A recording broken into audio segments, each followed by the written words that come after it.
One Upon a Time by Joe Cerulli, a pandemic kid kick.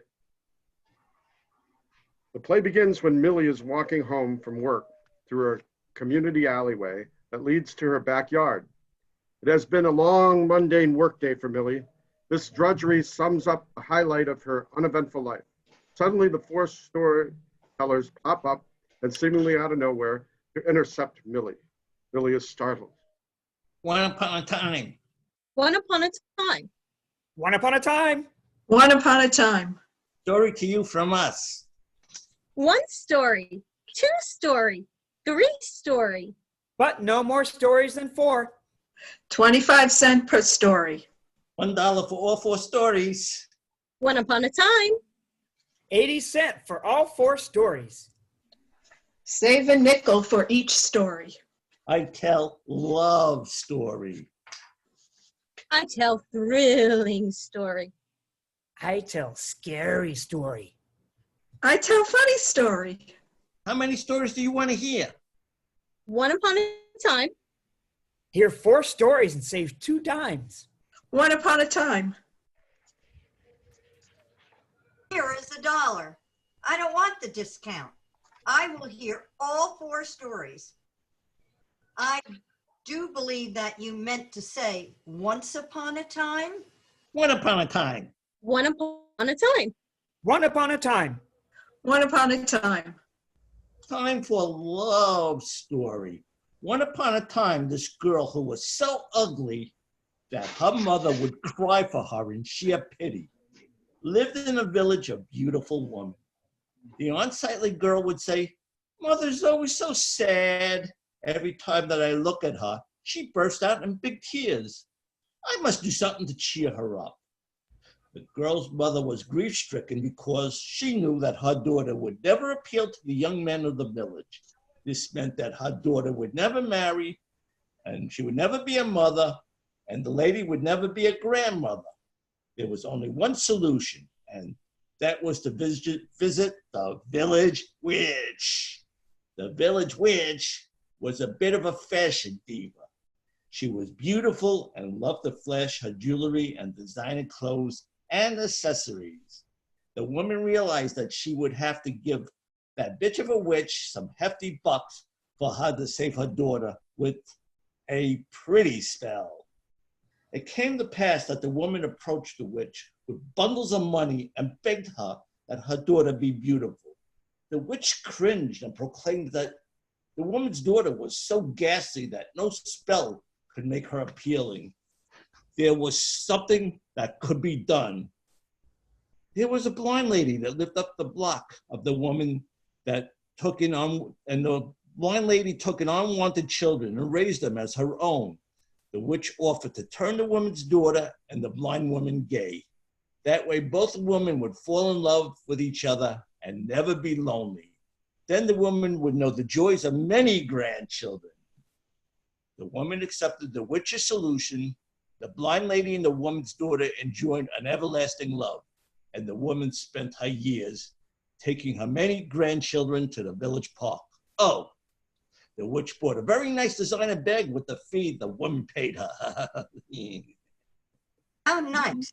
I can't wait for the Hollywood version. Oh, my turn. One upon a time, there was a creep who went beep, who terrorized the peaceful town of Poppersville. The nice people of Poppersville will be minding their own business when a creep who went beep would suddenly appear out of the shadows of the night to scare them mercifully.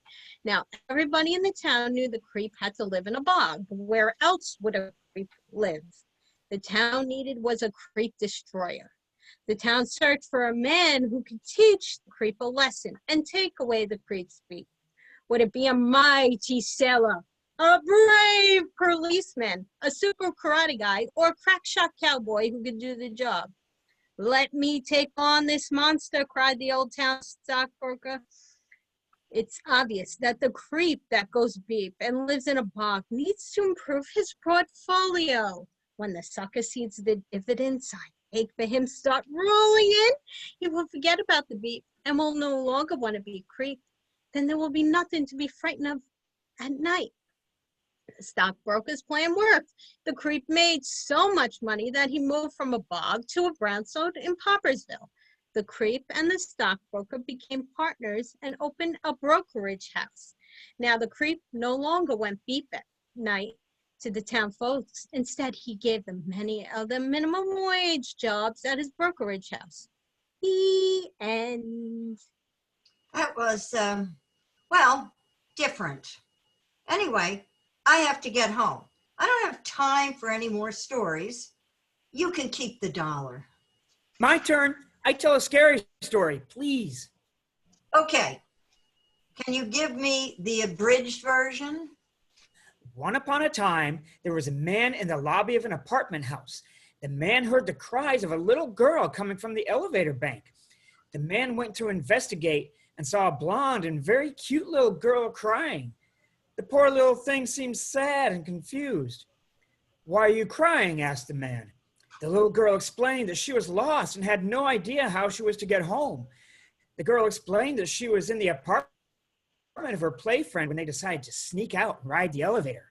The little girl knew that she was not allowed to ride the elevator without one of her parents, but decided to go along for the adventure. Her play friend had played a bad prank on her.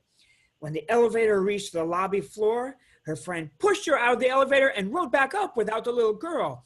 The little girl was frightened to be so alone and felt abandoned. The man looked at the little girl's watery eyes and noticed that tears were dripping on her bright red dress. He took pity on the poor thing. "I have a phone on me," said the man. "I can call your parents to come and get you. I will wait with you until they arrive. What is your phone number?" "I don't know," cried the little girl. "Then do you live in this building?" bellowed the man. "Yes," the little girl said with a smile. "This is where I always stay." The man was happy to see the little girl smile. Although it was against his better judgment, the man decided to take the little girl to her apartment. The man asked the little girl for her apartment number, and she told him 9N. The man called for the elevator, and it soon arrived at the lobby floor. Both the man and the child entered the elevator, and the man pressed the appropriate floor button. As the door closed and the car moved, the man said, "Now I will take you to where you belong." Suddenly, the elevator car became dark. All the man could see was a little girl's glowing face that had contorted into something ghastly. Her skin was purple and her eyes glowed red. The little girl's gray lips opened as to smile, revealing sharp, pointy fangs. The child chuckled and whispered, "Now I'm going to take you where you belong." Thanks a lot. Now I won't sleep tonight. Now for the funny story.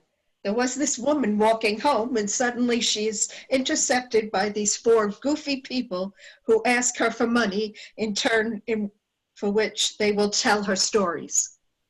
The woman thinks that she's going home, but she will never go beyond her door again. You see, the storytellers need more storytellers because there are so many stories to tell.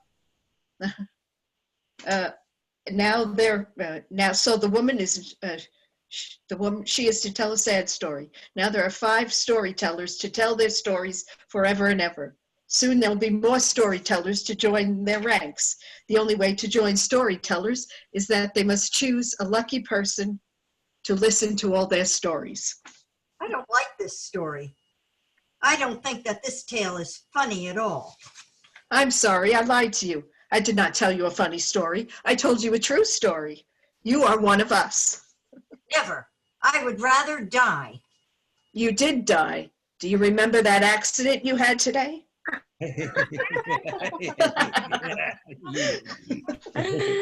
What upon a time? One upon a time. Once upon a time. One upon a time. One upon a time. Blackout. Next, Keep One Step Ahead by Joe Cerulli, a pandemic kid kick. Modern times, Southwest USA. The play begins in Bella's house. Trent attempts to explain why he must leave the area alone without ever returning. You no good little bitch. You are not going to seriously do this to me and my son. I should say our son. Can't you see that Sebastian has bonded with you? He loves you as much as he would his own father. The poor little boy believed in you. He was so grateful to have a man in his life who he thought would not desert him like my ex-husband did. How do I tell him that you're going to run away? Just like that. This will destroy him. It doesn't flatter you or your dignity by using your son into luring me into staying. I love Sebastian, and I wish that the situation could be different. Unfortunately, I have to move on, or he, or should I say it, will drag me by my nuts to my damnation. Tell the boy that if ever I could have a son, I would choose him. I swear that I've never been happier in my life than the years I've been living with you and the kid. It is wonderful beyond words, but now I must move on. Maybe you don't have to leave. Perhaps if you show that you have changed your evil ways and now lead a virtuous life, he will change his mind and not take you. Then you will be free of this burden forever. There must be a way that we can fight this thing. I'm sure that we will prevail. It is, as they say, love conquers all. If you could realize the extent of my nemesis' evil, you would laugh at yourself for saying such ridiculous things. The thing knows nothing of love or any other positive aspect of life. It is a mixture of hate, anger, and disdain, rolled into a monstrous ball that bounces madly into an undertaking of doom, death, and destruction. It washes away its chosen victims with a tsunami of blood. I was chosen to be its target years ago. You see, that my deeds from my past were so wicked that it chose me to be his herald. I was horrified that this monstrosity actually thought of me as worthy partner of his hideous deeds. That was when I realized that I must change my ways. I made a sacred vow to walk a proper path that day. So far, I've been true to my word. Walking out on your loved ones does not sound very virtuous to me. I'm sorry, but I told you from the beginning that there would be a day when I would have to leave. At first, I was all right with that, but as time passed, I wanted you with me forever. We were like a family. Then again, I should have known better, as you have done the same to other women. Yes, I have. That was from desperation. I had to stay on the run because I knew that I was being followed. I hooked up with any woman who would take me in.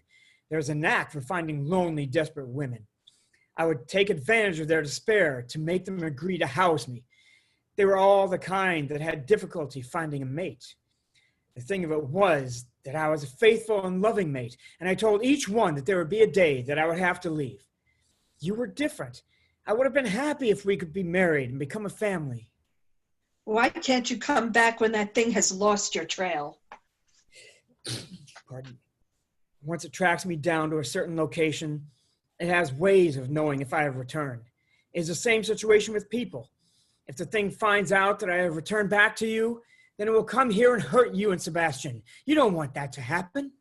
How can you be so sure that it is closing in on you? The creature has a companion. It is his minion, really. It is an imp whose body is egg-shaped and has a cone head. The imp is the one who seeks me out for his master. Somehow I can sense his approach. I can hear his tiny footsteps, although they are many miles away. My nose gets filled with the odor of its awful smell. I can tell when it's getting close enough and it is time for me to run. At first, it did find me quickly. Then with each time it found me, it would take that much longer the next time. This time I waited so long that I was wondering if it had given up. But then yesterday I got a whiff of its unholy stench.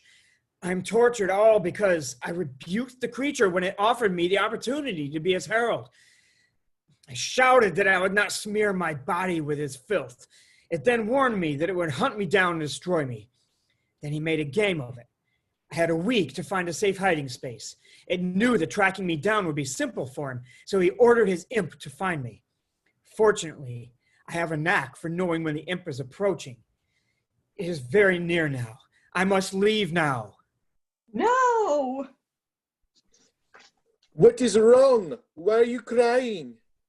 Trent is leaving us for good. Where are you going? I did not want to involve you in this, but I must go. I want you to know that I have been sincere in the things that I said to you.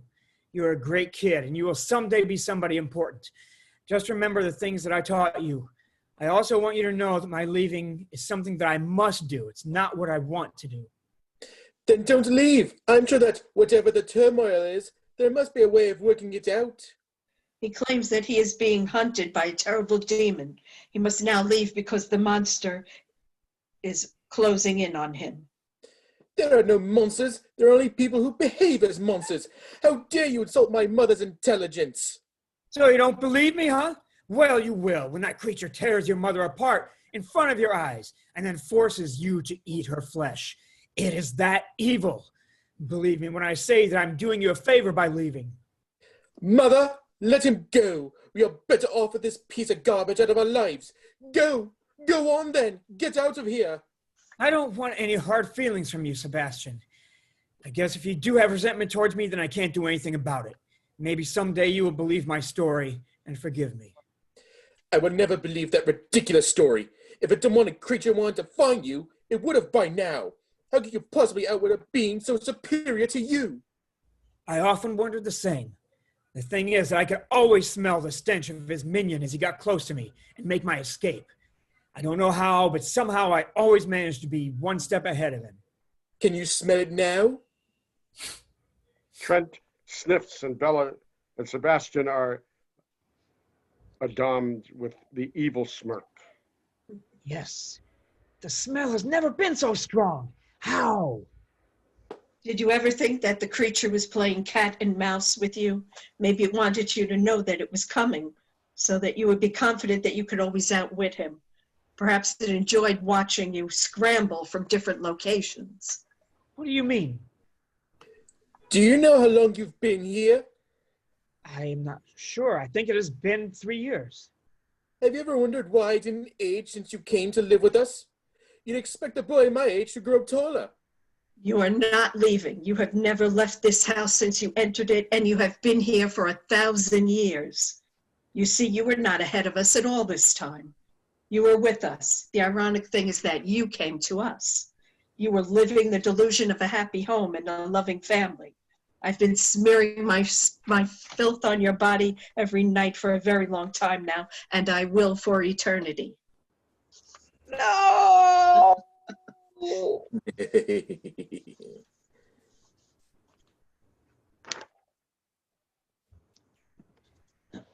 Next, The Peanut Man Sells Pie Cakes by Joe Cerulli, one-act spectacular.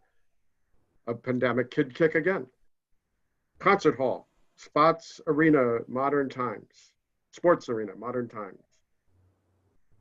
The play opens in the concession area of an arena.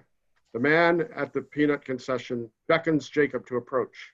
Jacob walks away from his crowd of friends. Hey, buddy, come this way. I beg your pardon? Approach, come here. Don't be shy. Shake your butt to my stand. What can I do for you? Buy a bag of peanuts. These are very prominent peanuts.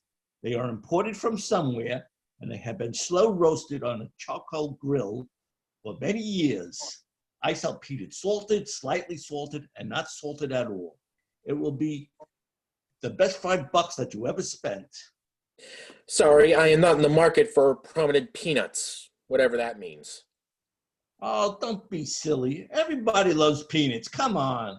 What will it be and how many? Nobody loves to munch on a bag of peanuts more than I.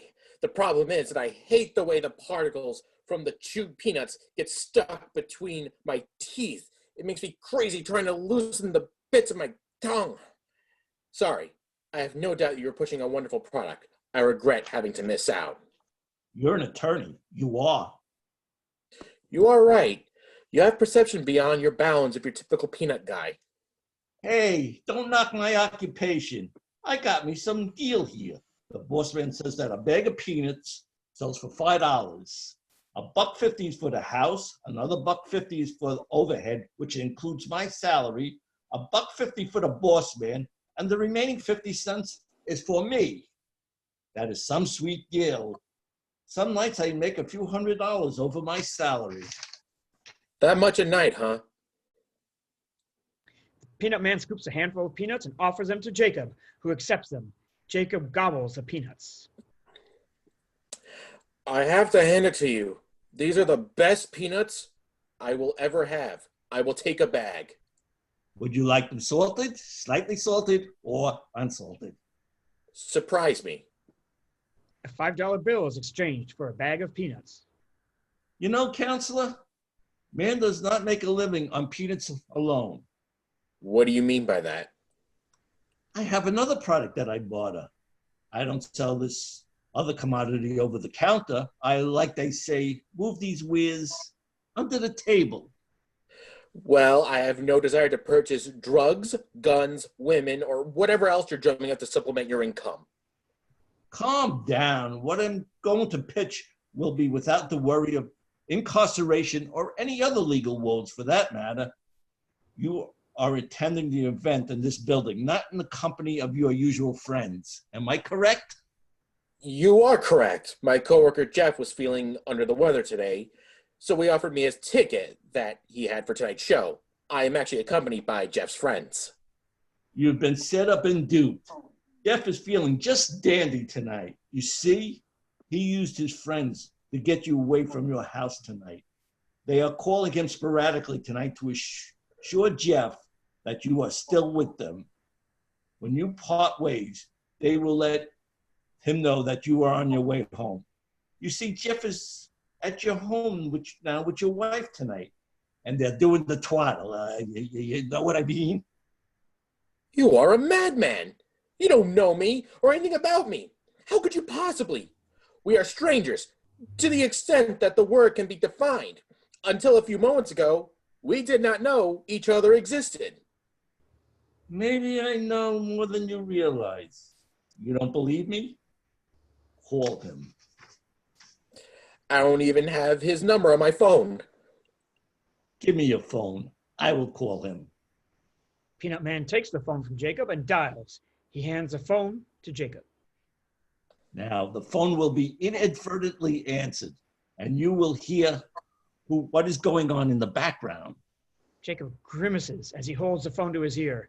He presses the hang-up button several times as if to make the horror go away. You heard both their voices? And it was clear to me what they were doing. That woman sure knows how to express gratitude. You married her when she didn't even have a dime to her name and was half a step to being homeless. You even adopted that useless kid of hers. I know that you can't stand the sight of the little urchin. I was used. Boy, she sure saw me coming. The thing is, how do you know all these things? There is something scary about all this. You are the creepiest aspect of them all. Who are you really? Never mind about me. The real matter which comes to mind is what you are going to do about your current situation. You won't unload the hefty broad and her offspring cheaply. You adopted the brat. So now you have to support him for decades. The courts might even force you to pay for his college. Plus your wife will demand alimony. Do you want two leeches to suck the very blood from your body until you're dry? The outlook is bleak, unless you have an idea. I have something better. I have a product. It's called pie cake. It is nothing special, really. It's just a regular fruit pie covered with white frosting. You have to follow instructions. All you do is write your desires on a piece of paper and put it into the frosting. Then you light one candle on the pie cake and you sing your wish song. Blow out the candle, and after that, you cut the pie cake into 7 pieces. You eat one piece of pie cake for 7 days and your wish comes true. It is that easy. I don't know who's crazier, you or me, for believing all this. Anyway, how do I purchase one of these pie cakes? I just happen to have one in my cart. Your credit is good with me. Just take it with you now. What's the cost? We will discuss that at a later date. I want to know now. You know, there's another party interested in purchasing this product. This is the last one that I have in stock, and I don't know when more will be coming in. I think that I will pass. Only no good can come out of this. I don't want to spend the rest of my life in prison. There's always some downsides to these things, such as this. There will be no regret. It will be done neatly with no implication directed towards you. Your wife will die in a car crash with your stepson, with Jeff at the steering wheel. All three will be gone forever. And you'll be totally clear. What you have to do is increase your wife's life insurance policy and take out a policy on your stepson. That way you get a bonus payment with your revenge. So play it cool and don't let on that you know it will be only a matter of time before satisfaction is yours. Now, do we have a deal? I just need to know what you expect in return. There'll be no eternal damnation or a horrible earthly fate. This is not a foul sort of deal. Now take the pie cake home. Then write on a piece of paper what you want of the pie cake. Then you will stick the paper in the frosting of the pie cake. You eat that piece of paper on the seventh and final night. Being as you are eating paper, write briefly and don't write a manifesto. You mentioned something about a song? Oh yeah, I almost forgot. You have to sing to the pie cake. Just sing what you want it to do. Just make up any words and put it to a tune. Do it now. Be a really nice pie, and make that flat suck go bye-bye. As her lover, let dirt be her cover, and please make rid of that horrible kid. Was that all right? That tune would make Chopin green with envy. Now quickly, take the pie home and let's get started. Scene 2. The scene begins 6 days later. Jacob at home, sitting at his kitchen table with the last piece of pie cake. A small piece of paper is stuck in the frosting. I can't do this. Nothing justifies murder. I scoff at the gains brought about by evil, and I rejoice in my victories over temptation. Jacob destroys the last piece of pie cake. Jacob's wife walks in with a piece of pie cake on a paper plate. He can see the piece of paper stuck in the frosting. I would offer you some, but this is the last piece. The last piece? By the way, I think it's wise we get another life policy on you. If something ever happened to you, I would never be able to sustain this household. Where do I sign? How did you know the papers were ready for signing? I had a hunch. Did you spatch all over your plate? The chance for salvation. Blackout.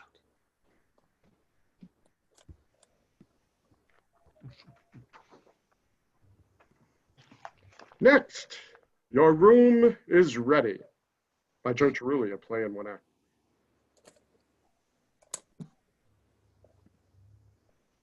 Mike is walking home on a modern New York City street, heading home from his local park. He passes Mr. Belton, a very well-dressed man in his 30s who was walking in the opposite direction. He intercepts Mike and stops in his tracks. Ah, sir, your room is ready. Let me show you in. I'm sorry. I don't quite understand. Your room, sir. It is ready. What room? We're on a New York City sidewalk. There are no rooms here. All that is here are cars whizzing by that fill toxic fumes into my respiratory tract, foraging squirrels, and spent human beings such as myself seeking a semblance of usefulness. You are tired, sir. My ambition is to see that you get your rest. You will be at peace in your room. My room is in my house. I walk north some, then I turn east for 1 block, and finally go north again about the distance of a football field. Then I am home. It should take me 10 minutes to get there. Then I will have all the rest and peace that I need. Now, if you will excuse me. Did you say 10 minutes to get home? You left the park at 1:00 p.m. What time is it now? Looking at his watch. Well, it is 4 in the afternoon. How can that be? It could not be possible that I've been walking for 3 hours. You've been walking aimlessly for an extended time. Are you not weary? Do not your muscles ache It would be good if I showed you to your room. Everything will fall in its proper order then. Your eyes will be opened. Please, follow me. Your room is ready. Pushes past Mr. Belton. I have wasted enough time with your nonsense. If you want to take people to their room, then get a job as a bellboy. I have shown you too much patience. Now leave me alone. It is truly a pity that you shun my offer most kind. This is quite unfortunate indeed. Mike pushes on. His walk home is suddenly interrupted by Aqua, a beautiful and seductive woman. Why are you walking so fast? Are you running from some danger or rushing to be comforted in the embrace of your love?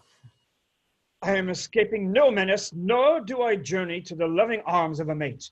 I have a simple life that allows no room for perilous adventure or the warmth of loving arms.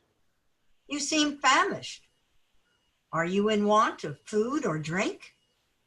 I am thirsty and hungry from my endless quest to finally arrive at my abode. What have you to offer?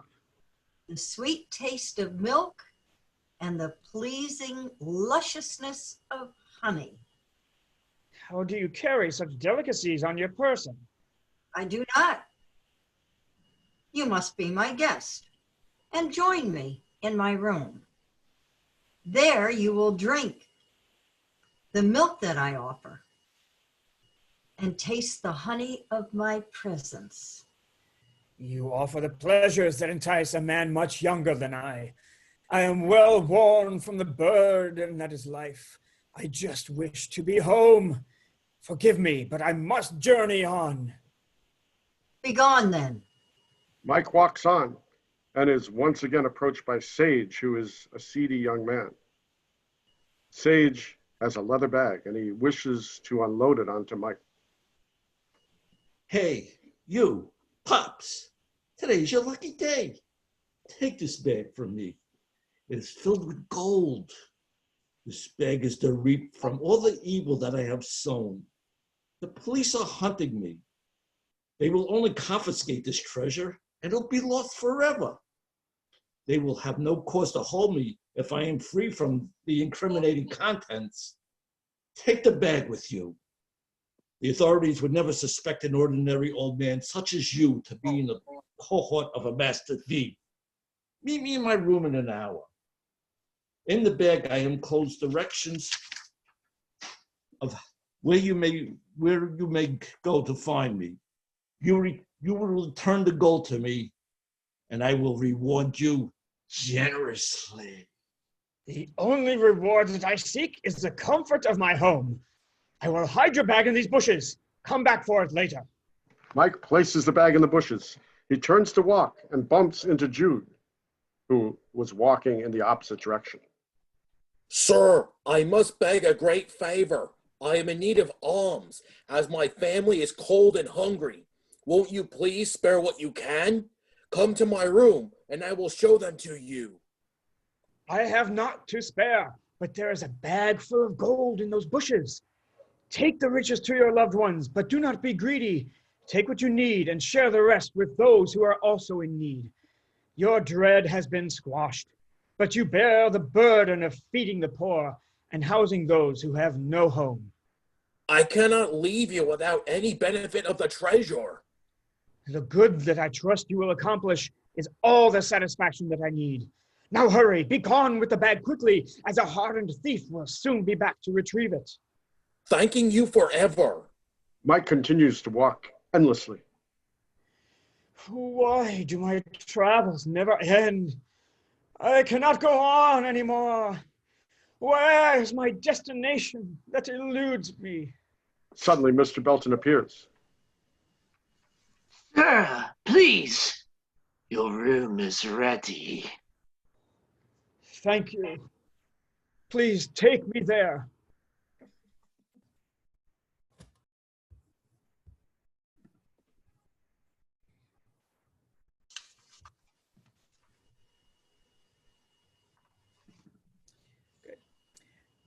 Dog Be Gone It by Joe Terulli. A pandemic kid kick. Setting: modern-day urban USA. George arrives home from work. He is removing his winter outerwear when he notices his wife, Emma, playing with a puppy in the living room. What is that? It's a puppy. I've not suffered any major brain damage, nor have I been inflicted with amnesia. I know that is a puppy. What is going on? I'm playing with the puppy in our living room. Perhaps I have not articulated properly, so let me elaborate. When I left this morning, there was no dog in this house. Now that I've arrived back from a hard day at work, I find a dog on the premises. How did it get here? I ordered a pizza. I hope you would be fine with that. I'm sure. Yeah, I am sure that the proprietor of a neighborhood pizzeria is grateful for my contribution to his purchase of that shiny red sports car, that he admires so. Now he should see to it that his next vacation is a luxury cruise to Europe. Well, it's tough to prepare a meal. Pizza is so convenient. You don't have to prepare or cook it, and it comes in a handy box. There are no dishes to wash. Besides, it's cheap and yummy. Tomorrow I'll have a meal fit for a king for waiting for you at the table. Oh, I promise. I must feed the puppy now. That you must. Lucky for the dog. He does not have to wait for a delivery person. You still have not explained what that thing is doing here. He's so cute. Look at the precious face. How can you mind his company? I'm sure he likes you very much. I find it annoying that you bought a pet without consulting me. You know that I was hesitant about getting another dog after we lost our little Fluffy. I needed time to grieve properly. I feel that I had been replaced our beloved dog as one would change a tire. Besides, it was nice not having to leave the house in the morning to walk a dog or having to go out in all sorts of weather in the evening before retiring. Now we cannot go out for the evening again without planning to find someone to care for the dog. Let us not forget the cost for food, accessories, and the extraordinary, expensive veterinary care. I did not buy this dog. It's only going to be here for one night. Oh, are you minding it tonight for a friend? Well, not exactly. Well, then did you acquire it for a night at the pet rental kennel? There's no such thing. Yes! I know that there is no such thing. I was being sarcastic. Now, in my want for a true explanation of the presence of this animal, I must insist that you come clean. Admit that you acted on your own to make this acquisition without even so much as asking for my opinion. Oh, that's not true. I bought this dog under the condition that you approve of brightening up our lives with this beautiful animal among our midst for many years to come. Are you saying that the pet store allowed you to take an expensive pedigree dog home without you paying pending my approval?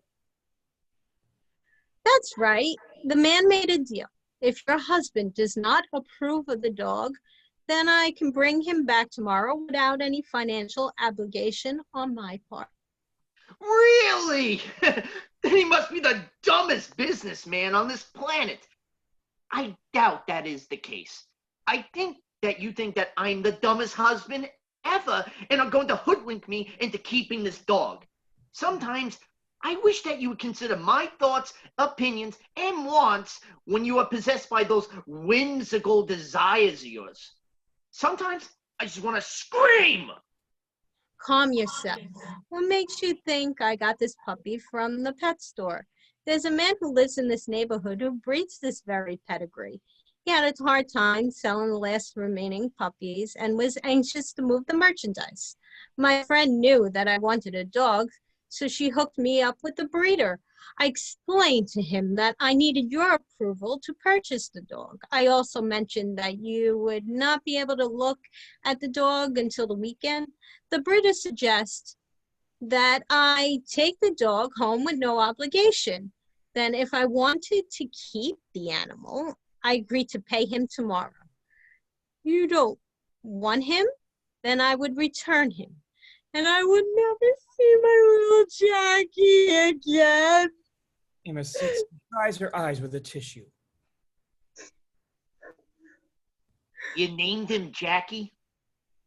I named him after your late father. He was a man with compassion, understanding, and empathy. If his wife ever brought home a puppy that she loved, he would let her keep it. In fact, it would give him great pleasure seeing her so happy. I guess whoever said the apple doesn't fall far from the tree was wrong.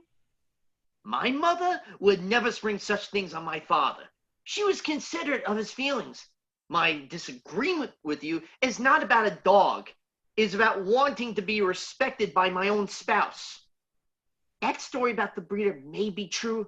Still, I have my doubts. How can you expect to receive respect when you don't give me trust? All you ever accuse me of is being a liar. I suppose I was a bit hard on you. You must understand that sometimes I do not exactly have a great day at work. I know that is not right, but I do take it out on you. I regret it almost immediately. You are the closest person to me, and I hate hurting you. I hate defying you. It might seem silly, but sometimes it becomes a game with me. I purposely do things to annoy you to get your goat. Then it's game on. That's why I brought this puppy home without consulting you. I knew that it would make your blood boil. This time it gave me no satisfaction. I'm glad. Maybe we both need to work on our relationship. I hope that this little escapade has brought us closer. We have all night to find out. So, what shall we do with our four-footed guest? You decide. I will buy by your wishes. Maybe. I hope you struck up a good deal. This breed of dog costs $3,000 or more. That is a budget buster. You know me better than that. I handle myself quite well when it comes to business. Now, it must be decided if the dog stays or goes. We should take a vote. That sounds like a good idea.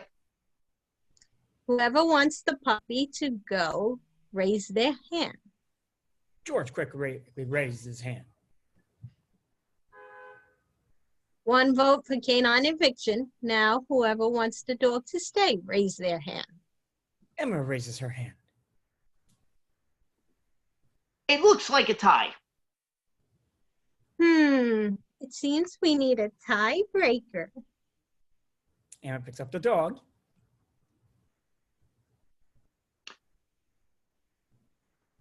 Raise the right paw if you want to stay, and raise the left paw if you want to go. Emma raises the dog's right paw. The vote says the puppy is ours. Thank goodness for democracies. I think that I have cause for a recount. That last vote seems suspect to me. Do not be a sore loser. Besides, you have a loving companion. Just think there will be someone really happy to see you when you get home. Wouldn't that be you? What would life be without you? Boring. The doorbell rings. Great! The pizza's here! You must walk Buster before you eat. It's his potty time. Buster? Well, Jackie is a silly name for dog. Do you agree? You? By the way, if the bank calls about the $3,000 charge, the money was to pay for the dog. I thought that you said that you made a shrewd deal. I did. The pet store threw in a leash, a collar, and 2 bowls. Can things get any worse? Yes, it's pouring out. You better take an umbrella with you as you walk the dog. Emma puts paper towels in a plastic supermarket bag.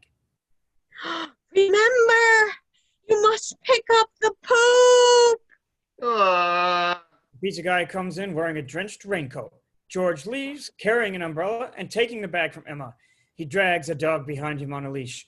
George could be heard grumbling as he leaves. Emma bursts out in laughter. Blackout.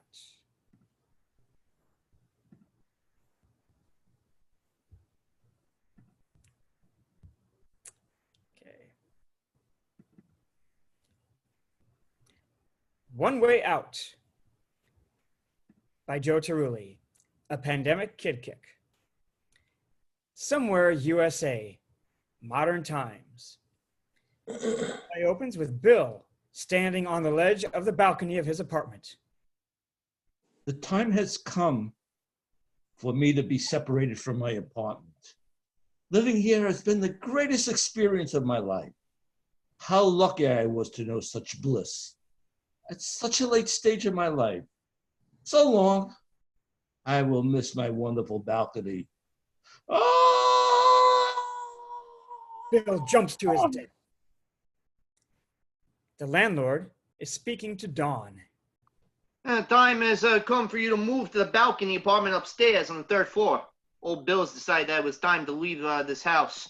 You know how it works. When the tenant on the balcony floor leaves, the occupant of the 2nd floor must move upstairs. As people living on the ground floor must move into your present apartment on the 2nd floor. Enjoy living with a balcony. The patio door that leads outside isn't insulated. It will get awfully cold this winter. And you know I catch cold easily. Nonsense! The apartment upstairs is quite cozy. I promise that you will feel not even a breeze coming from those patio doors. Dawn, Jack and I are wondering when you will move upstairs.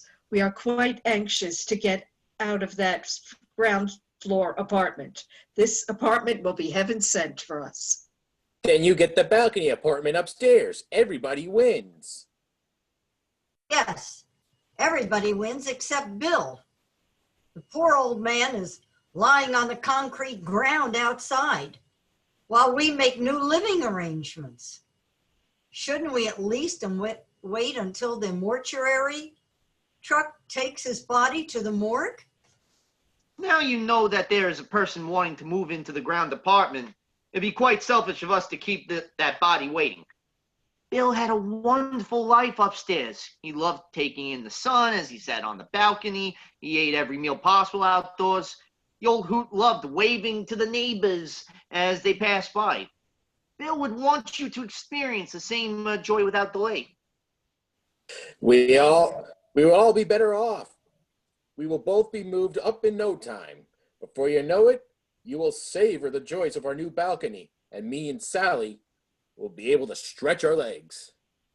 The thing is, I wonder how I will be moved upstairs. There is no visible way to get up there. In the hallway, there are no stairs, nor is there an entrance to the 3rd floor. It is as if the passage has been walled up. If there is no tangible way up, then there is no way down. I don't want to be imprisoned. What a silly girl. There are ways to get you upstairs. Bill was up there, wasn't he? I have no doubt that you have ways of getting me up there, but there is only one way out, and I don't want to be put through all that torment. Now, if Bill was trapped in that apartment, does it not make sense that he would scream for help from the balcony to the neighbors who he so gleefully waved to? Yes, you are right. I was behaving as a silly little girl. That is all right. We all had a rare day with Bill's accident and all.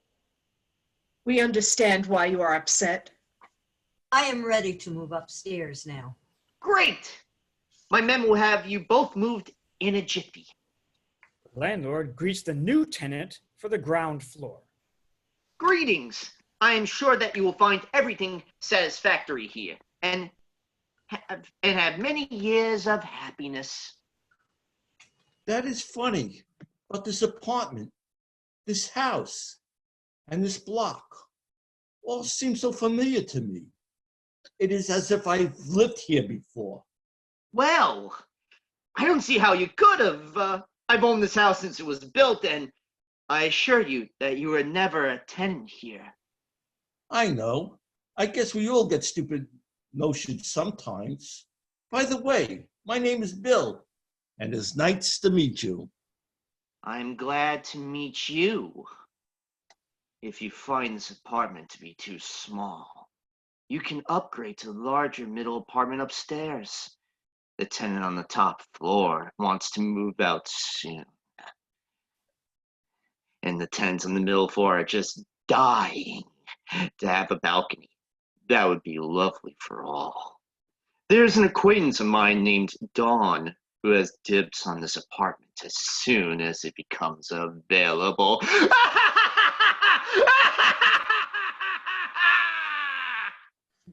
Blackout. Okay.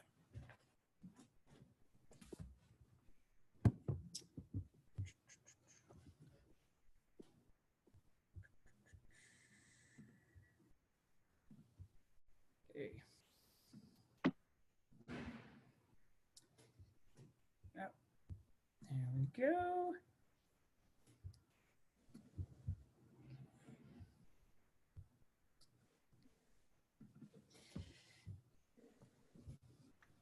Christmas, Shake a Boogie.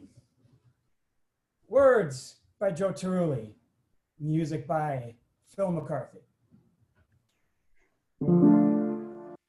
No Christmas joys and toys beneath the tree this year. No happy girls and boys. Whoa, what has happened here? Santa and his wife are out doing the Christmas shake a boogie. All year round they're losing pounds doing the Christmas shake a boogie. Shake it, shake it, shake it, all you can take it. Boogie, boogie, boogie, move them noogies. No stopping, guys and gals doing the Christmas shake a boogie. Christmas dinner canceled now. No turkey anymore. No scarfing, scrumptious chow. We're all busy getting on the floor. Watching Mama and Papa get to the Christmas shake a boogie. Going mad with the latest fad. It's the Christmas shake a boogie. Shake it, shake it, shake it. Oh, you can take it. Boogie, boogie, boogie. Move them noogies. No stopping, Mom and Dad do the Christmas shake a boogie.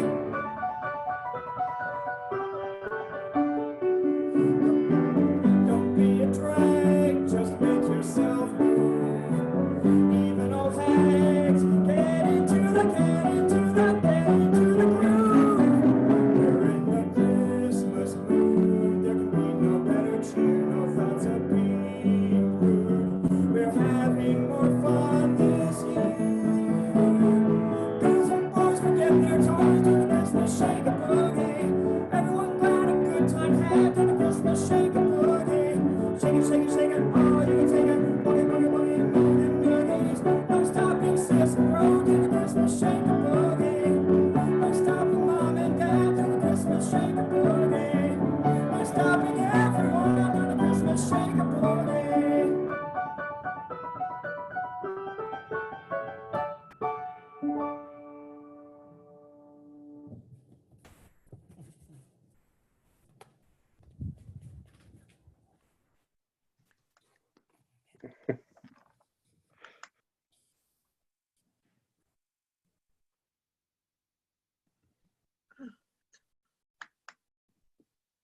Oh, no.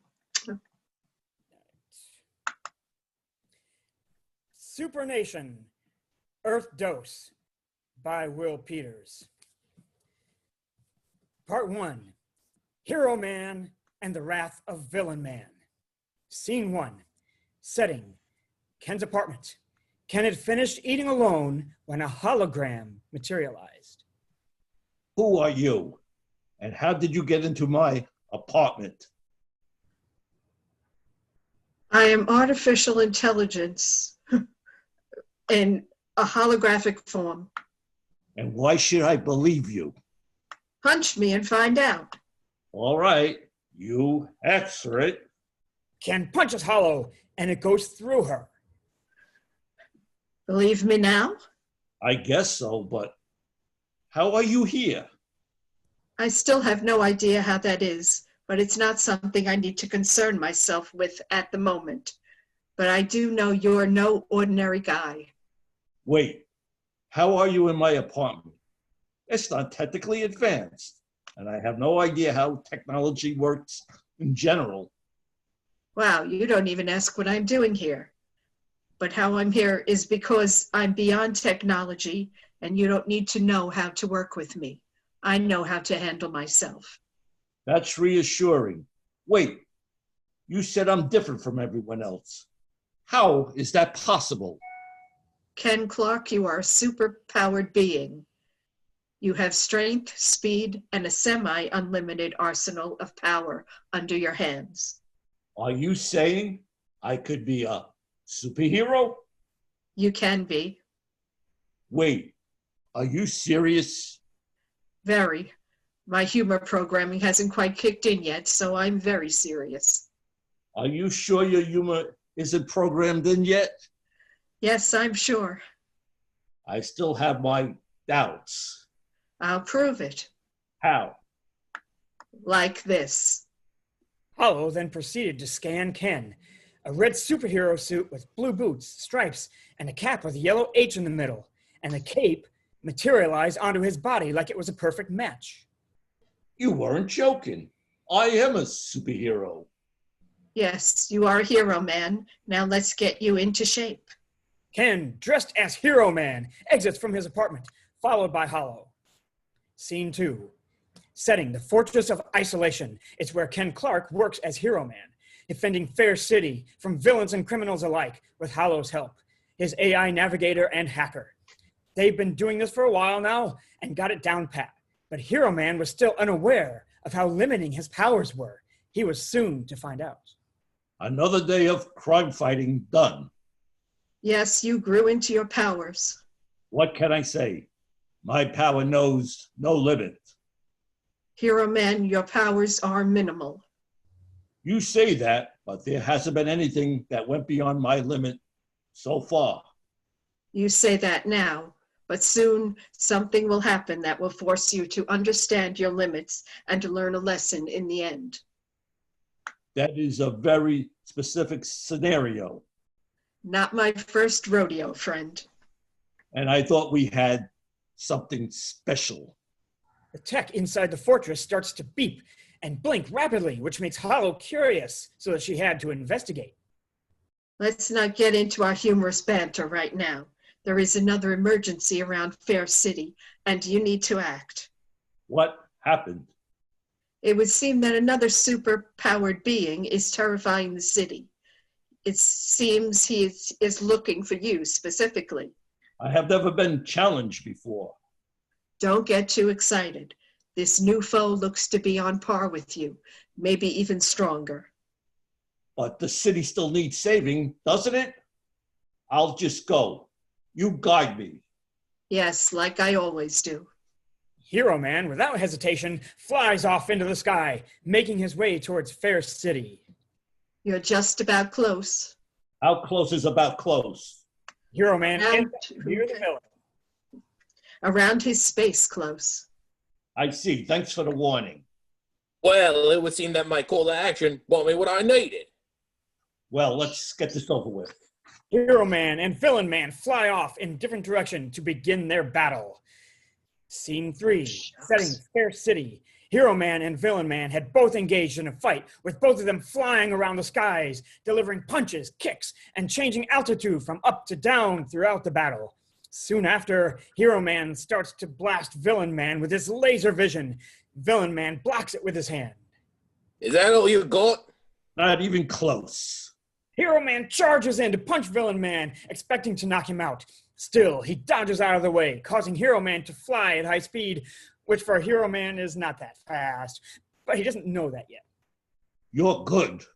No, I'm not. I'm evil. No, I mean you're good as, in your way, more skilled than I thought. Oh, you flatter me, hero man. You know what they say about flattery, with getting you nowhere. That's not how they say it.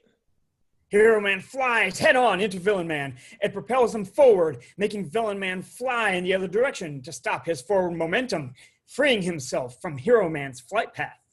Punch, punch, punch. Is that all you can do? I can do more than you think I can. Hero Man throws a punch at Villain Man, but Villain Man blocks the punch with his hand, canceling the power behind it. I know more than you think. What are you talking about?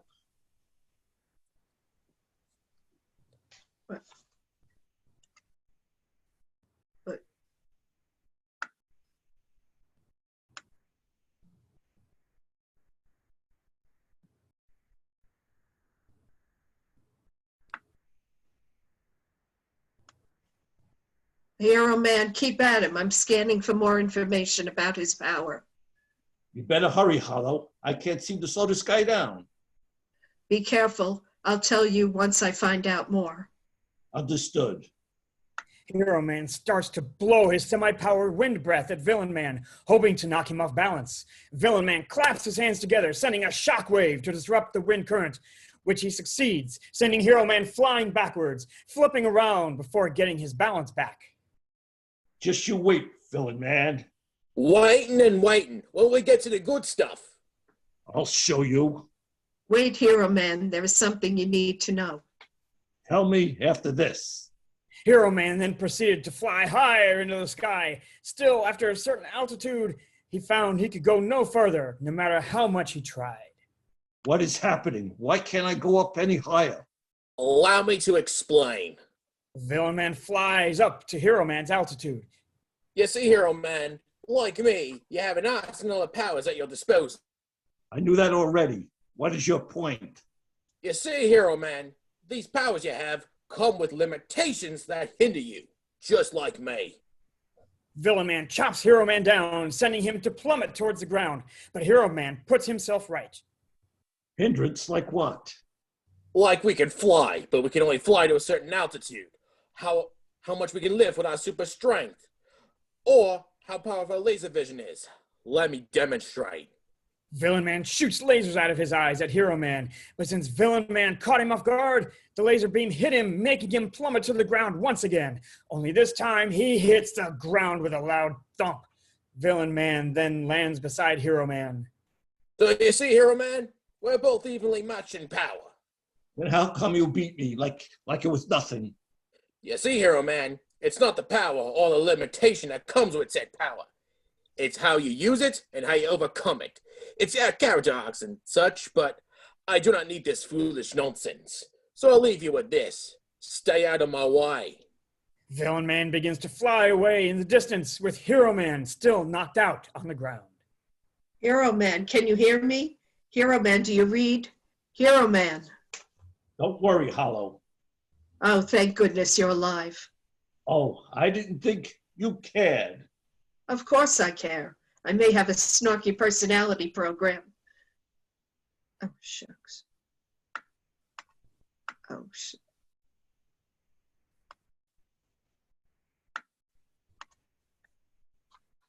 I may have a snarky personality program and I give you a hard time, but that doesn't mean I don't care about you. You're too kind. I know, but enough with the cheesy friendship moment. The city is in danger and you have been knocked down. Don't count me out. Just yet. Hero Man slowly begins to muster the strength, then proceeds to use that strength to put himself back up, ready to fight. I may have been knocked out, but I have the strength and the will to get back up and try again. Very inspirational, but how are you going to beat Villain Man? Now that I know my limitations of superpowers, I have the knowledge of how to use it. I figured you'd go there. Just hurry. Villain Man is causing mass destruction. right. I'm on my way. Hero Man flies off again as Villain Man, floating in the air, is destroying the city in various ways. So you see, citizens of Fair City, your hero man has nothing on me. That's where you're wrong, villain man. Hero Man, I thought I destroyed you. You might have knocked me down, but I got up again. And this time, you're never gonna take me down. If I have to teach you a lesson again, old man, I'll gladly educate you. Villain Man superpower punches Hero Man, but this time Hero Man blocks the punch, sending Villain Man floating back a bit. Boy, how? You see, villain man, you did educate me on my power. And with that knowledge, I'm now able to use it properly. I'll beat you once, I'll beat you again. Villain Man flies off into the sky with Hero Man following behind. The battle truly begins with Hero Man shooting his laser vision of Villain Man, but he quickly manages to dodge it effortlessly. Villain Man tries to follow it up with a power clap, but Hero Man is ready to counter with a power clap as well. The resulting crashes cause a sonic boom, sending both adversaries flying off their course. After both of them regain their posture, Hero Man charges to Villain Man. In contrast, Villain Man himself flies straight off with Hero Man hot on his trail. You think you can win, Hero Man? I'm still more experienced with my powers than you are. Both continue to fly through the city, punching, sending laser beams into the sky, power claps. Hero Man is shooting lasers all over, trying to bring down Villain Man, until the shot from Hero Man's eye laser brings him down once and for all, which brings Villain Man down for the count, crashing into the city park, followed by Hero Man, who lands beside him. So you did learn the limitations of your powers. I sure did, thanks to you knocking some sense into me. That wasn't my intention. Regardless, you have made me a better superhero. The authorities arrive on the scene and surround Villain Man. As they detain him, they put power damping tech on him, making him unable to use his power, as they proceed to take him away. Listen, Hero Man, your defeating me was just a stroke of pure beginner's luck. I still have way more experience than you. Next time we meet, it's going to be very different. I won't underestimate you, but I'll be back on top. Just you wait.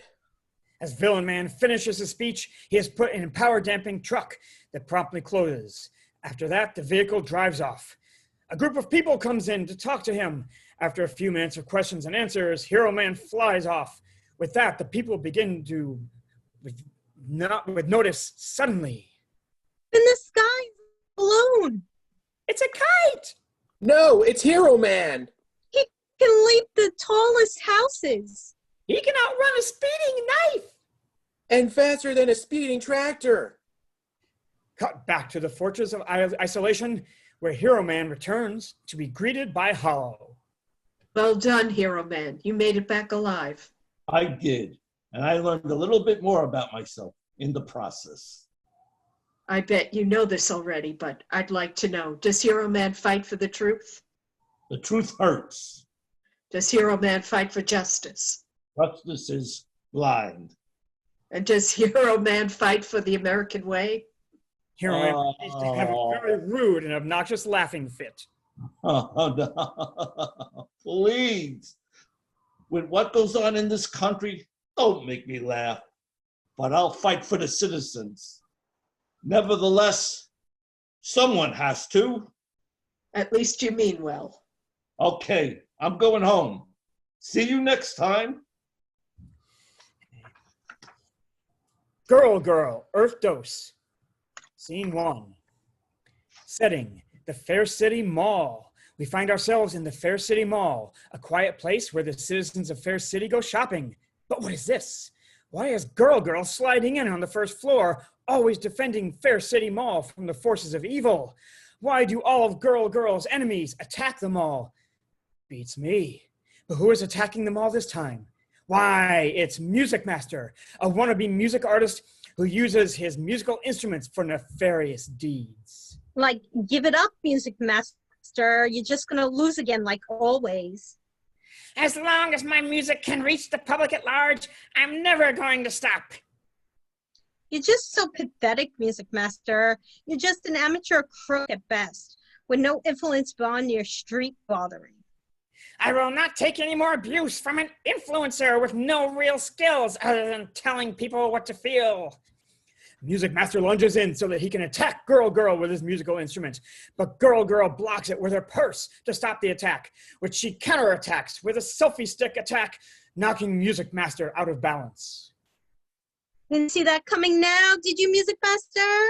You fight dirty, girls, you know that. Says the criminal. Now return the instruments you stole or else. Okay, I'll return them after this. Music Master throws a smoke bomb. Girl Girl tries to get him, but the smoke is too thick. After the smoke has cleared, she has found that Music Master disappeared like he always does. He ran away again like he always does. I'll have to replace. No biggie. Might as well get ready. My friends will be here any minute. Girl Girl presses a button on her wrist, and her superhero costume transforms into her everyday street clothes. Whew. Whew. Oh, much better. Walking onto the scene is Dana Crawford, Tiffany Thompson's PR manager. She is in charge of keeping Tiffany's images separate from each other. Oh, are you? Nice to see you. What are you doing here? I'm expecting my friends any minute now. I need to go over the strange activity going on at the... Yeah, whatever. Can you schedule me at the event at the music store? Music Master stole some instruments from the store, and I'm going to replace them, so... Wait, they were stolen? Yeah, Music Master got away, but he's so pathetic anyway. I think the attack was just the first step. Hey! And with that greeting belted, Tiffany's friends have entered the picture. Here is Sam Cole. Hi. One of Tiffany's friends from her neighborhood. She's not the sharpest tool in the shed. That was the kindest way to say that. I found this little cat on the street. I think we're gonna keep it. She said while holding a horse mask. Look. Sam, that's not a cat. I know. It's a special breed of cat no one's discovered yet. I might be the first. She's your friend? Don't remind me. Hey, Tiffany, what are we doing today? I got here fashionably late as you asked with force. Please sit next to me. That is Jessica Earle, Tiffany's obedient member of her friends. She is the walking definition of a follower. Come right over. Thank you, Tiffany. Jessica goes in to sit next to Tiffany, and Leslie Loesch enters the scene. Leslie is the catty one of the group. Thanks for the directions. I'll see you later. Hey, girl, over here. Oh, what up, girl? I'm here. You're going to be a while, aren't you? Like, is that clear? Very clear, Tiffany. No need for the attitude. Okay, whatever. Yeah, whatever. Right, Tiffany? Whatever. Of course, Jessica. I'll be taking my break now. If you need me, don't call. Dana then proceeded to leave the premises of where the girls were sitting, leaving Tiffany alone with her pack. And I thought she would never leave. So, girls, anything on the docket today? I don't know. Whatever you want. I'll do anything for you. Thank you, Jessica. Anyone else? OMG, did you see the girl's latest post? It's on fire. OMG, let me check. Tiffany goes to check and is shown the post from the events earlier. Really? Hey, Girl was just at the mall a few minutes ago. It's way before we got here. Isn't it ironic? First of all, Sam, we talked about this. Girl being at the mall before you come isn't ironic. It's just a coincidence. Ironic is a fire truck catching on fire. So where's the fire? There's no fire, Sam. It's a figure of speech. Wait, you were there before us. You and Girl must have had an eventful meeting. Girl and I, Leslie, and I wasn't able to meet her. I was getting ready. You know, this Betty needed keeping up. I guess, but that would, like, a totally flattering photo op. No need to worry. I got enough clout for 4. Is like the ones in the sky? I always wanted to see Paris from the clouds. No, Sam, Claude, it means I influence where it matters. Because you're a socialite? There you go. I knew you were paying attention now if you can only retain it. I think my cat's talking to me. Sam, it's a mask. It can't talk. No, really, it's in TikTok. Maybe it's a TikTok star. Sam, I don't think the horse mask is supposed to do that. Are you sure? How many horse masks have you seen? I think it's gonna blow up. Throw it, Sam. Okay. Sam proceeds to throw the horse mask as it explodes into a thick mist. Mass panic arises, and Sam, Jessica, and Leslie bump into each other, knocking them out as Dana comes back to help. Dana, what just happened here? Don't worry about it now. Let's grab your friends and get out of here. Okay, whatever you say. Dana and Tiffany proceeded to run out of the mall from the mist explosion, with Tiffany's pack knocked out but unharmed with them. Girl Scene 2.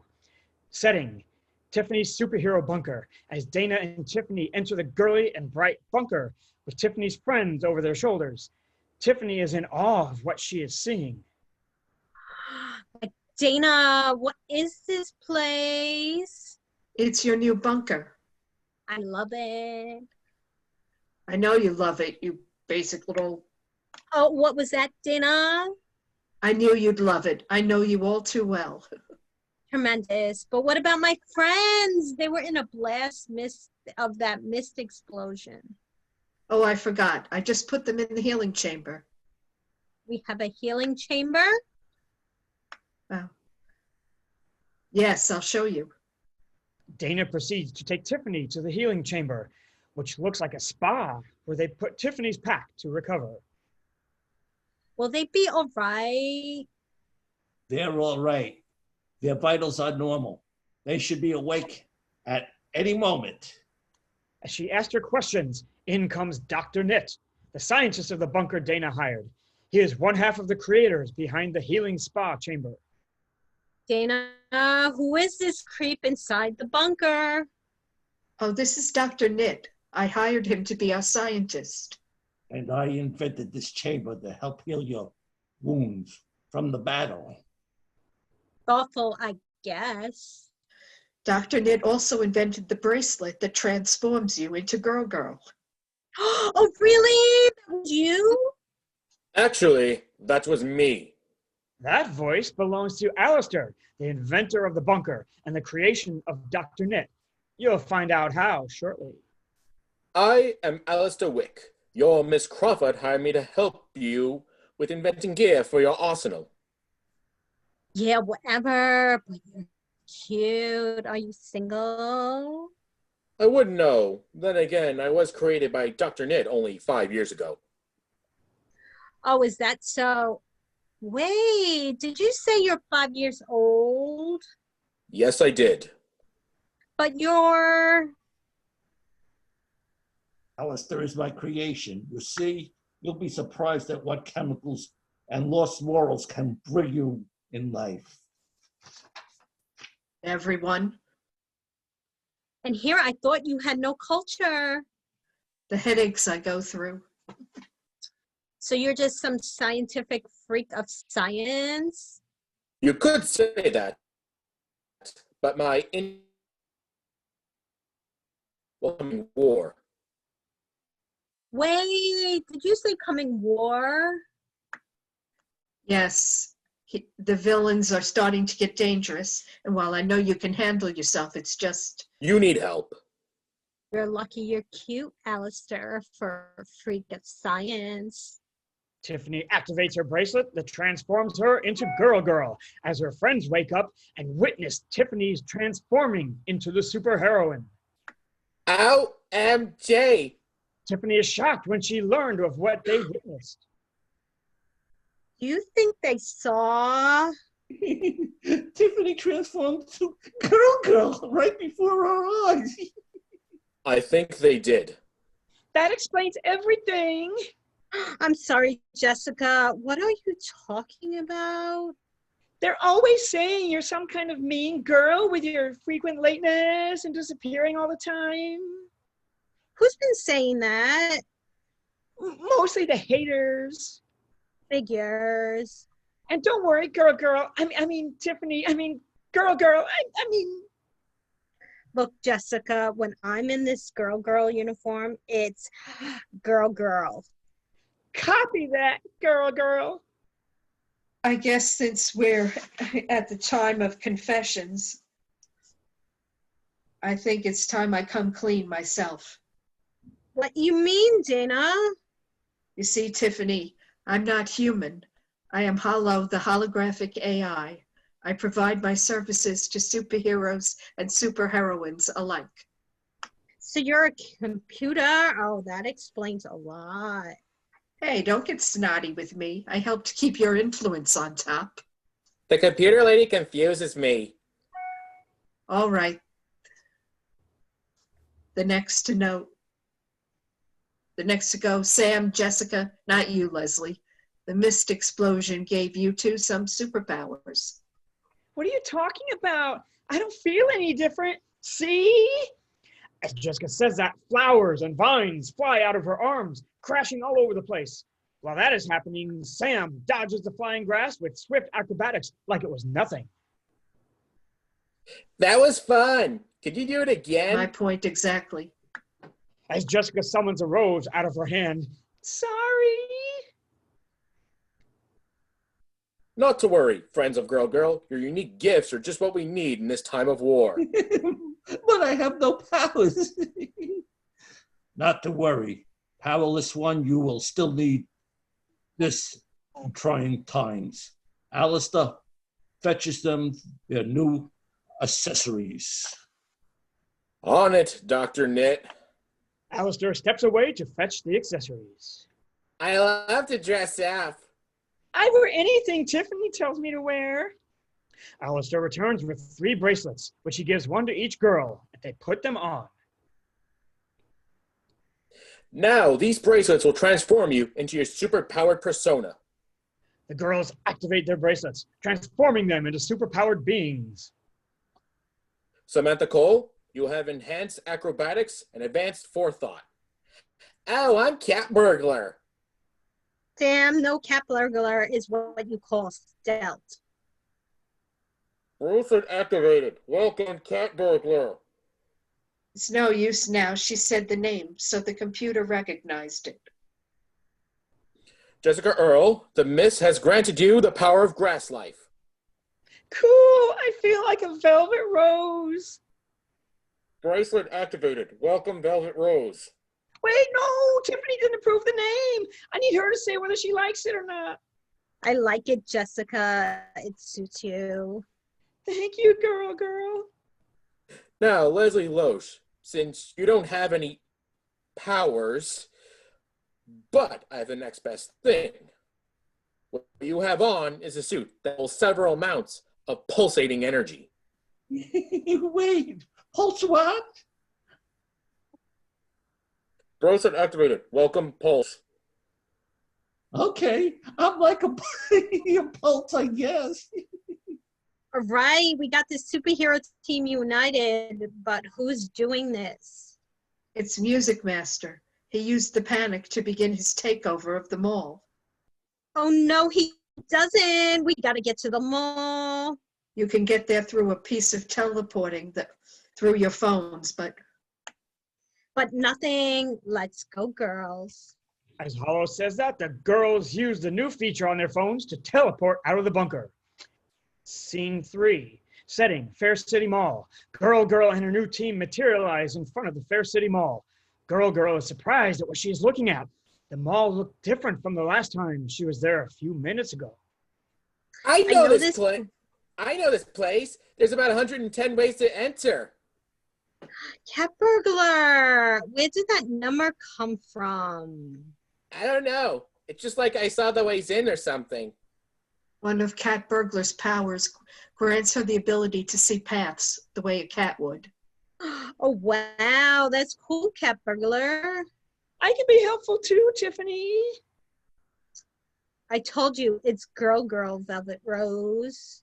All right, girl, but I can do this. Velvet Rose shoots up a mangled bunch of vines to the top of the mall building, making a way up. See, a way up. 111. Come on, he's still in the mall. We're gonna go through the front entrance. Let's go, girls. Whatever you say, girl, you're our leader. The girls enter the mall to find that the inside was just as different as the outside, like it was in the middle of remodeling, but in a sort of evil lair kind of way. Ew, what's going on here? This place is like totally tacky. And the music is such a, it's like so last year. Yes, I agree. Girl is right. She is the voice of trendy. That's what girl is. If I mentioned girl has a fashionable eye. You mentioned Girl a lot. You're always saying how wonderful Tiffany is.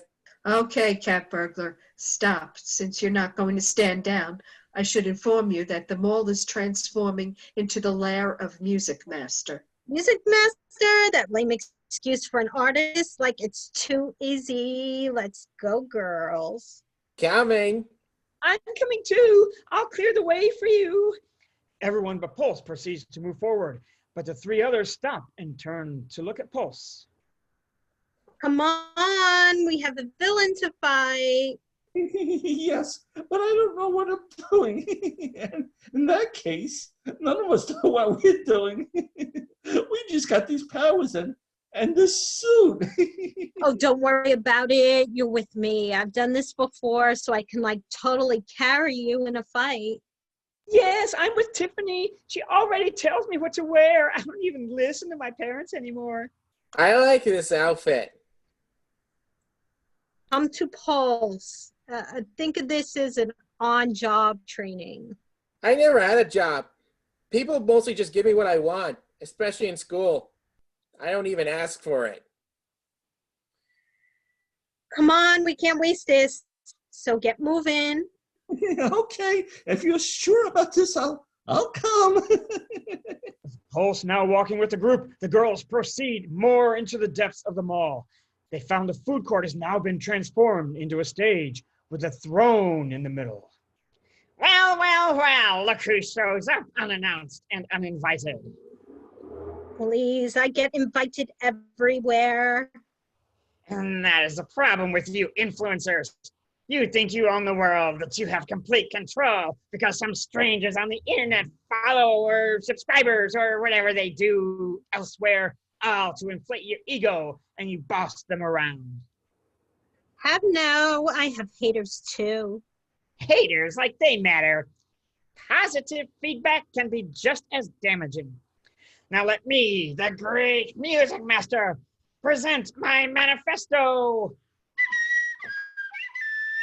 Music Master proceeds to play music to shock the whole mall, and everyone in and around it gets a message on their phones. Oh no, that is atrocious. Not only you forcing your lame music on everyone, your manifesto is totally riddled with your poor excuse for penmanship. What is that supposed to mean? Come on, this thing is just one giant run-on sentence, and me and my music have been dealt with an unfair judgment. It's supposed to be my music and I. You're supposed to take the other person out of the sentence to see if it makes sense. For example, change me buy milk to I buy milk. And there's a great importance with punctuation, which makes a lot of things sound weird to listen to. The difference is let's eat grandma or let eat coma grandma. And the last one there, has it been no chance to get my voice heard? That double negative just makes me so mad. It's supposed to be there. Hasn't been a chance. There hasn't been a chance to get my voice heard. That is it, girl. You and your new friends, you're done for. Music Master proceeded to fight Girl by swinging his guitar at her. Girl proceeds to block it with her purse and counterattacks with a selfie stick in the side of his body. Music Master, now really mad, starts playing a sound that brings to life everyone into the mall. What is happening? Music Master's sound has kinetic energy. Anything around it becomes his mindless slaves. So Music Master couldn't find fans, could you? So you had to make them? There's more where that came from, girl. What are you going to get? Talent? You know, it's comments like these that make destroying you all the easier. Music Army, fetch!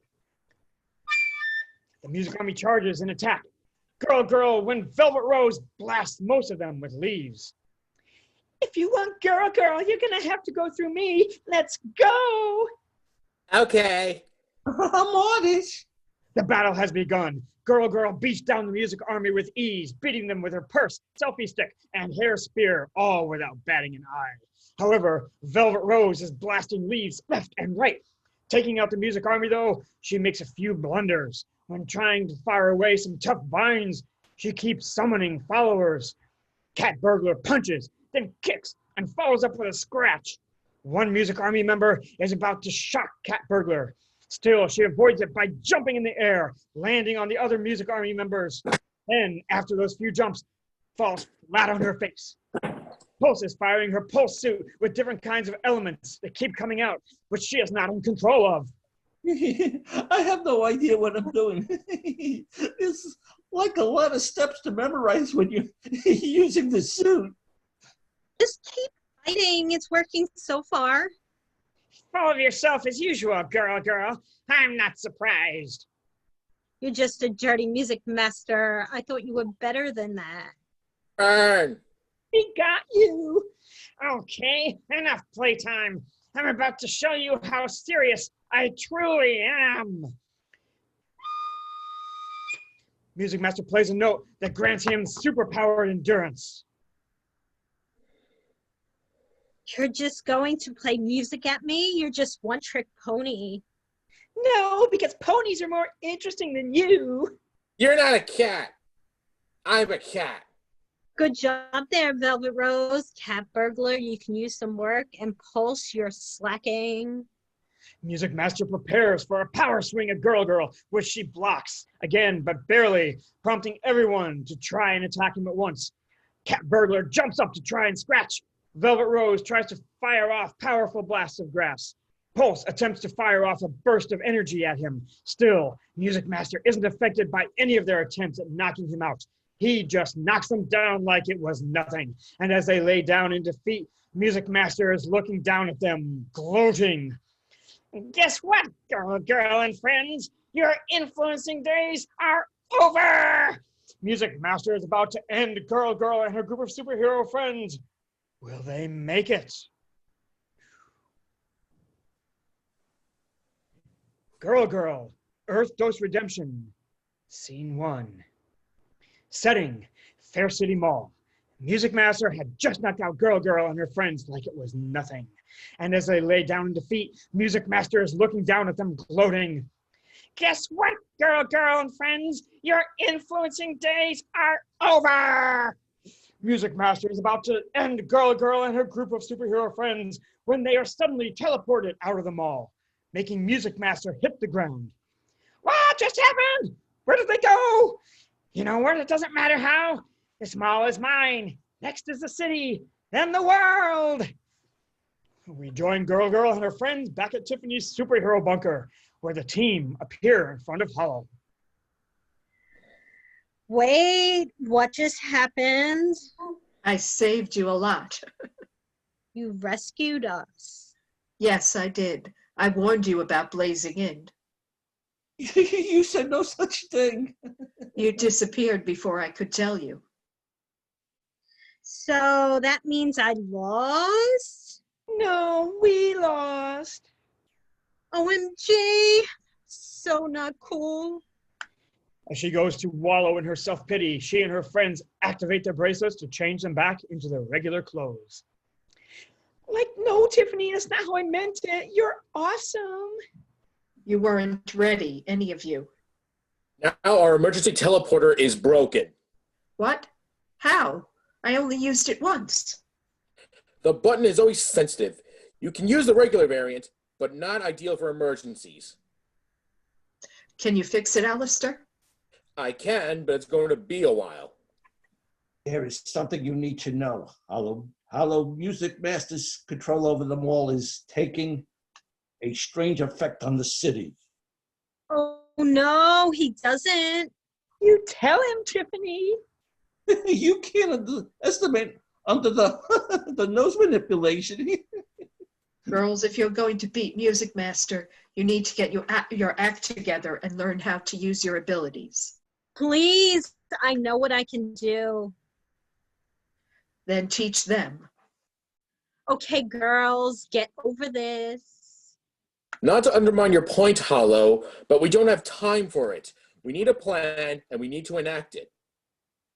And I guess you have the answer to that? We need to learn what Music Master is doing. If the mall is only the beginning, then we need to try and stop what he's going to do next. All right, then. Tiffany activates her bracelet, turning her into her girl costume. Let's not waste time. Come on, let's go, girls. The girls activate their bracelets, turning them into their superhero personas, after which they disappear. What follows is a montage of Girl and her friends fighting the chaos around Fair City Mall, saving citizens, fighting villains, taking advantage of the disorder, and trying to haul off Music Master as best they could.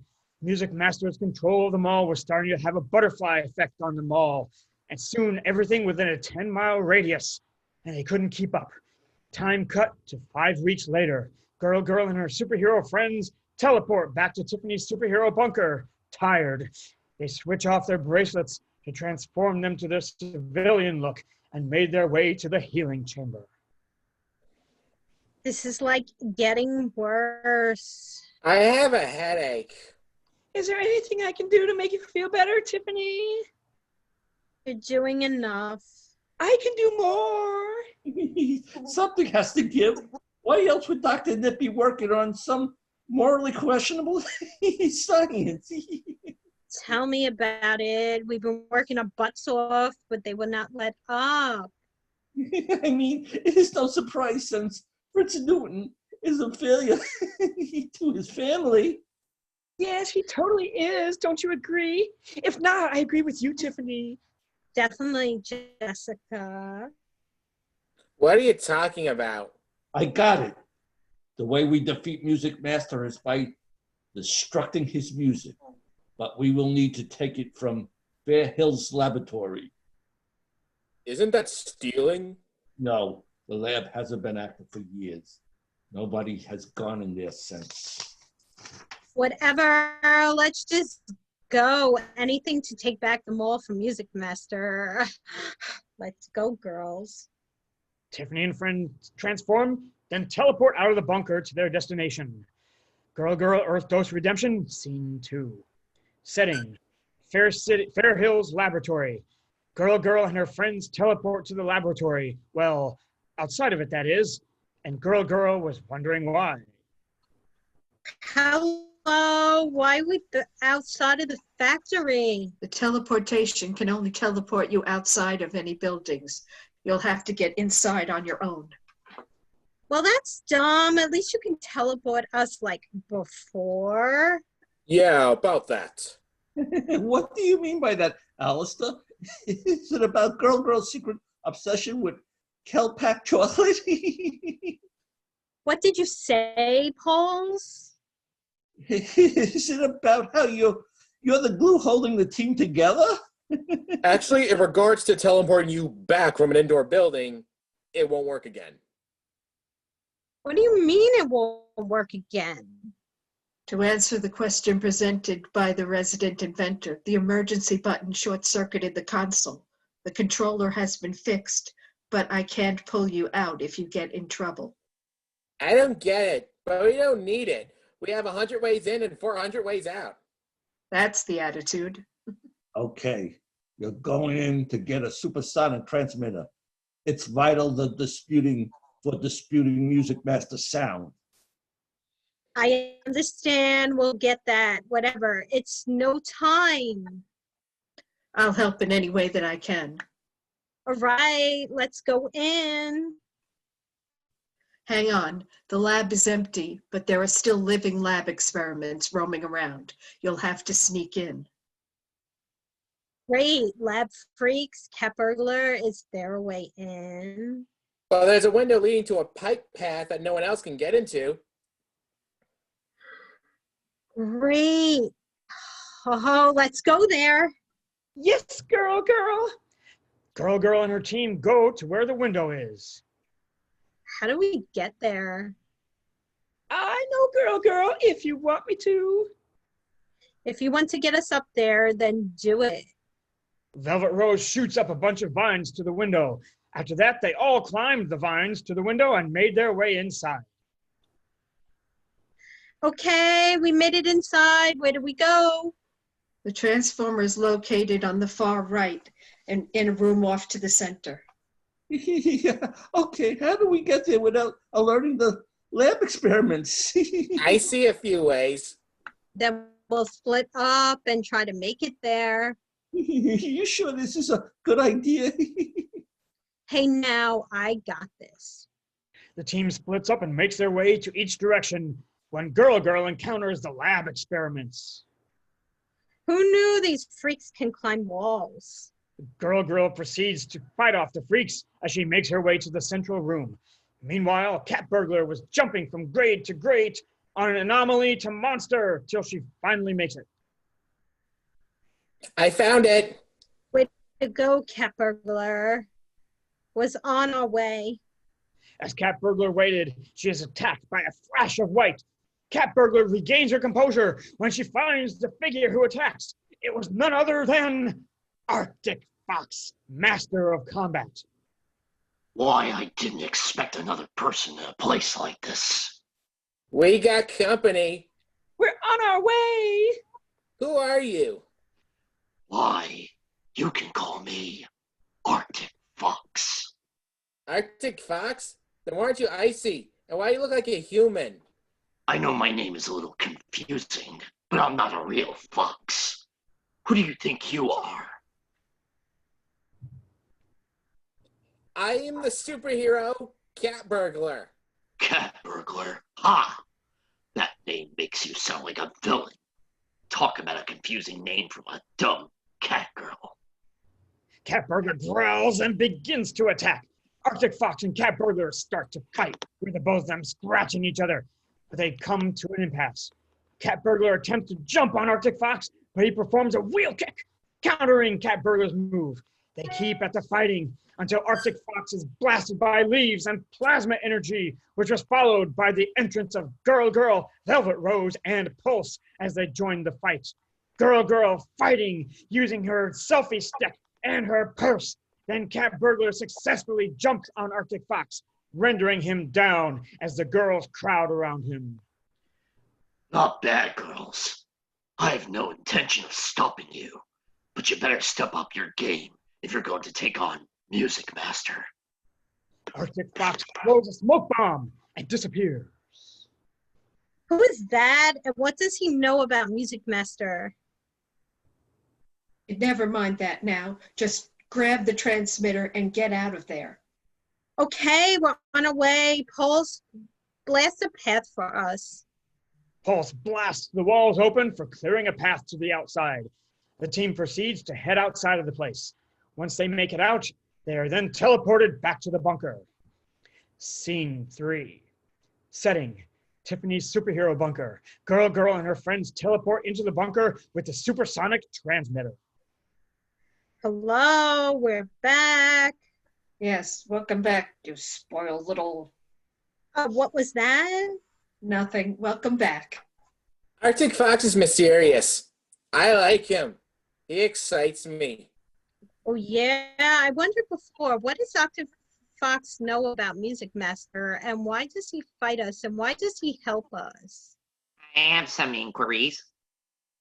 Who are you? Hello, I'm Dennis Cass, former chemistry student too. Me, Dr. Ned. Yes, my professor was Dr. Knit. He recommended me for this job. Velvet Rose, can you just take this over? I don't want to talk to this loser. Sure thing, girl. So you said you knew something about that Arctic fox. Could you tell us something about him? Like, can I get his number? Is he single? I said I knew him, not I know him. So, All I know is that he is not a villain, nor is he a hero. He does what he does. So he was kind of a criminal? I mean, I would say criminal. He just drawn to the thrill of battle. so we can meet again? Heck, burglar. Why are you excited over this mistitled drifter? That is not fair. I don't know what a drifter is. It's cat burglar. I know the life of a simple mind is hard to be. Yeah. But I'm a cat. I'm done. So what is Arctic Fox? Like, gonna be a recurring character or something? I hope so. Let's move on. Alistair, get in here. The girls have arrived with the transmitter. Let's get this started. Alistair enters in, prepared to work. Already, Dr. Knit. So how long will this take? According to my math, it will take some time. You should rest so that you're ready for the fight. Whatever. Come on, girls. We're going to the pod. Up in the healing chamber. Whatever you say, girl. The girls go into the healing chamber to relax, while the boys begin their inventing task under the supervision of Hollow. Dr. Knit, do you know what you're doing? Of course, I know what I'm doing. I didn't print a diploma from the University of Oceanside's Fine Arts program for nothing. Very convincing. I will be helping him too. That makes it better. As the boys continue their work, time cut to 6 days later, and the machine has been complete. A big and clunky UFO-looking device with blinking lights of red and green and yellow and beeping noises from every corner. The sound disruptor is complete. Shouldn't we test this contraption before we set it to work? I mean, all we did was just finish building it, and the tests were only bare minimum. I would agree with you, Alistair, but we need to stop Music Master right now. If it's that urgent, we might as well try. Thank goodness I was able to fix the emergency teleport button. Yeah, but you said it would break again if we use it. I'm sorry, Hollow, but that button is very temperamental. I can't fix it completely. That's why you should only use it in emergencies. Yes, press the button when we need it. Good. You get it. So what now?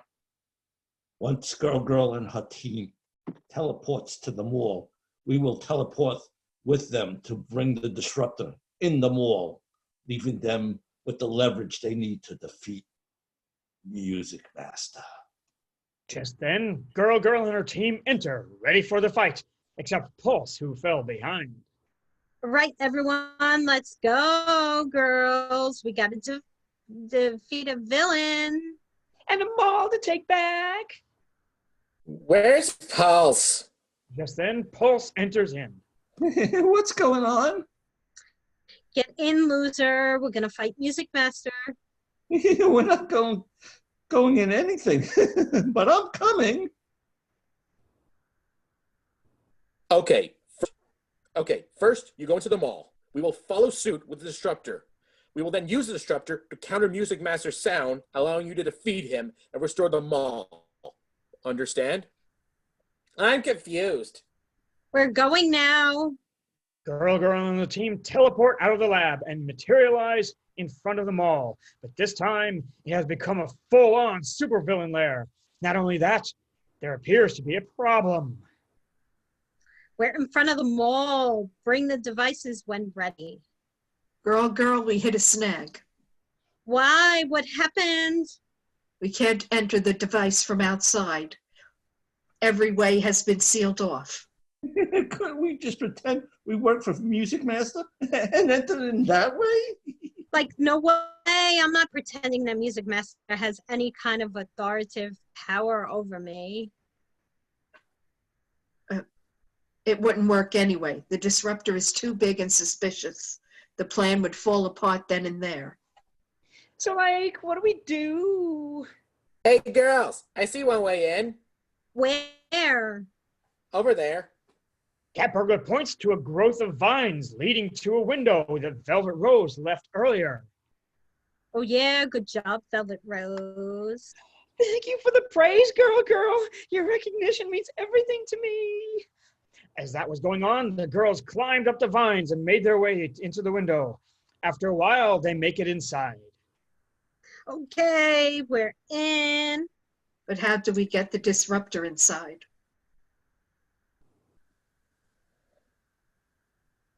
Wait, I know. Alistair said he fixed the emergency button teleporter, right?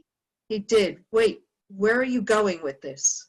Theoretically, if the button can teleport us out, then by the same principle, we could also bring things in the same way. Wow, I didn't expect that from you, Cat Burglar. I like cats. Okay. Oh, sure.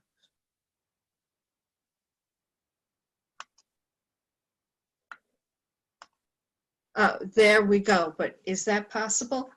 Why, yes, that is possible, but as I said, if the button is used again, it will overload and break. Are you sure you want to do this, girl? Once we do this, we can't save you again. Yeah, we should. We're never going to get a chance like this again. Very well, but first you must secure the center.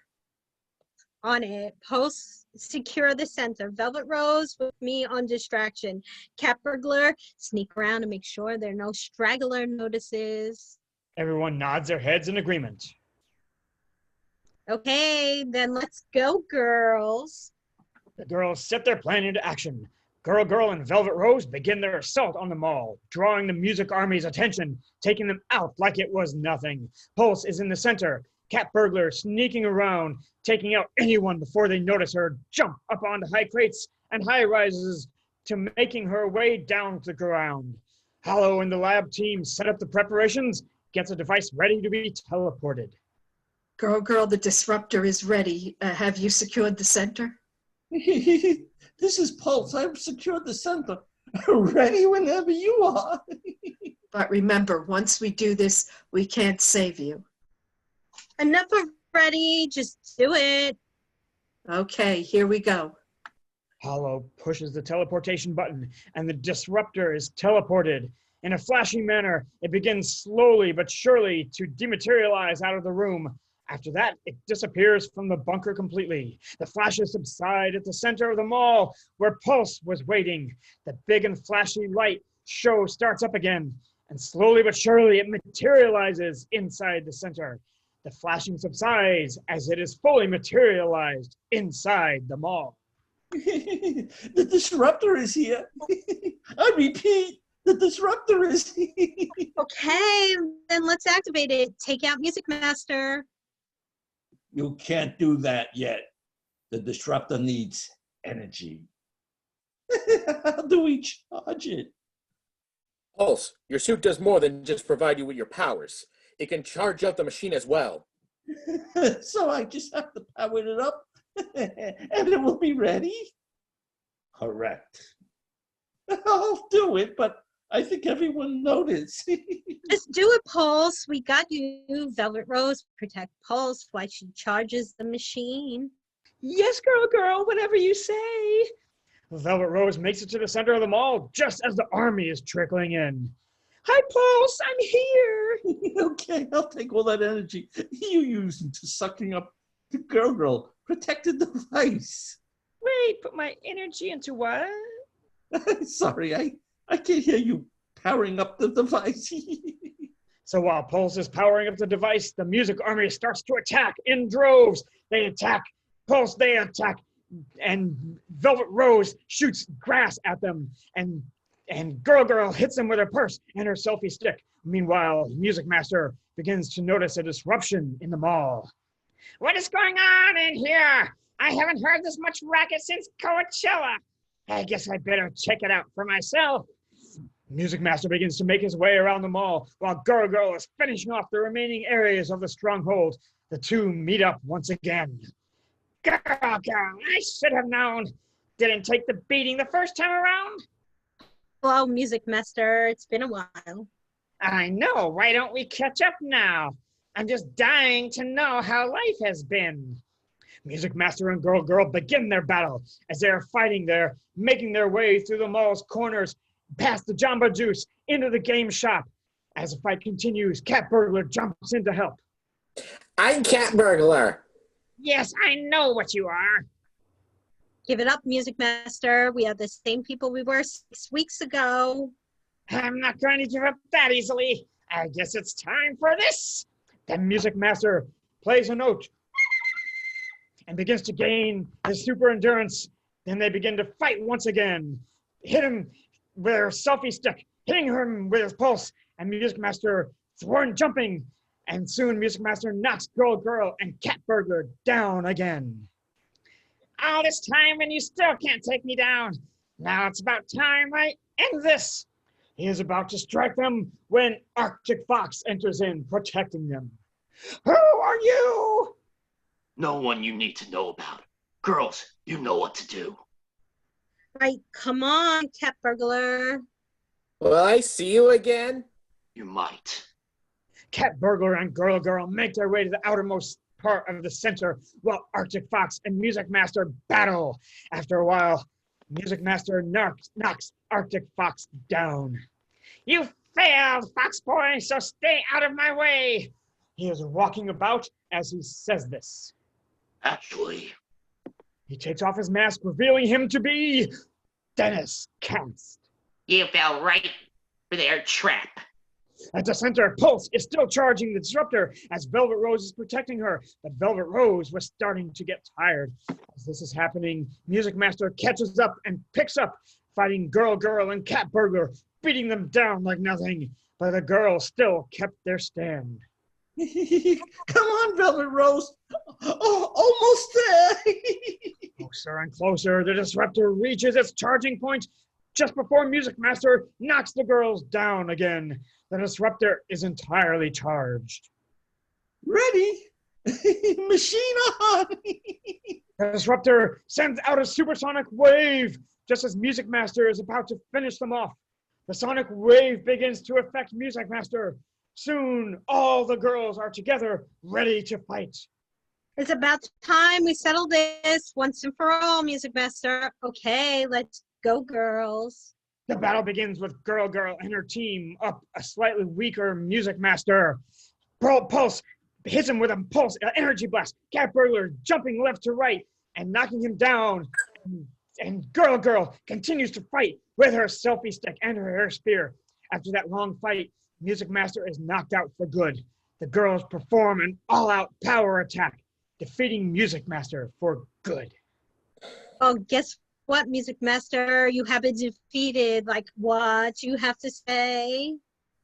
You destroyed everything I worked for. Mark my words, you influencers will pay. Whatever, as long as my girls are around, we can fight anybody because we're the best. We're the best. And this is the end. End. All right, the next and last piece is One Last Time by Joe Cerulli again, and it's A Farewell to Us by the Pandemic Kid. Somewhere, sometime. The play begins in black. All the characters are sitting on stage throughout. The light goes on and Sam appears. The light goes out and Sam when he has finished his monologue. And the light goes back on to Mandy. This follows to the last monologue. I sit here alone. There is light coming through the window, but sometime it will be dark. When that time comes, I will continue to sit here in my chair. I like the dark better because you can't see the creatures that haunt you. They may whisper to you, but it is best that I ignore them. I must overcome all the forces that seek to harm me. This is the last battle. If the enemy wins, then the war is lost. There will be no more battles for me. I want nothing more than to defend all that I am. My body will be face down in the mud if I lose. I want them to find me basking in the glories of victory. You are remembered forever as you finished. Everything that has gone before does not matter. I always dream of being a queen, where my kingdom was of no concern. At last I figured my way to regality. Sit alone in this abode, but there is no world beyond these walls. The only person in the world. If that is so, then I proclaim myself queen of the world, where the gloom is my territory and the silence of my subjects. The elements fall to my feet and worship me. The stagnant air serves my very whim. All hail the queen! Rise the wailing wind that sweeps past the old corridor window frames that are placed about this dilapidated house. Such a poor excuse for a dwelling as a place on this last day. I dissolve from this, the life of the monarch of all. All is natural. Nothing is eternal. I have no complaints of living this last day. Tonight there will be no sleep. There will be no awakening to the new morning. The concept of tomorrow is ended. All I have to understand, there is a courtesy. It is called moving aside to give someone else a turn. I had my turn. Now let someone else enjoy their turn. I wish that I could share my knowledge, my experiences, and my despairs to the one chosen to replace me in this life. That way that person would not have to waste so much of their life seeking to learn the keys to a fruitful life. I know that is not to be. All that I lived will be thrown to the wayside. That is the way it is. The wheels of the cycle must keep turning. Whatever. It all accumulates to tonight. On this night, my fate will greet me. There is no yesterday or tomorrow. There is only now. Yes, I know that each moment melts into the next, so you can say that now is no more than a concept. Still, I think every moment that we have lived is irrelevant because it has been absorbed by time past. The past is a memory, and a memory is just a thought. All will agree that a thought is not something that we can see, touch, or materialize. You can't trade it, spend it, or hoard it in a safe place. Thus, it has no tangible value. The future is something that does not yet exist, so why even think of it? Tomorrow is not promised, but if you cease to exist, does that mean that tomorrow does not come? Anyway, I live, love, and breathe now. If I stay in this very moment, then I cannot end. I also cannot go back to when I began. Thus, I have rendered myself infinite. I get very nervous when I ponder certain aspects of life. The fact that I will end gives me the shakes.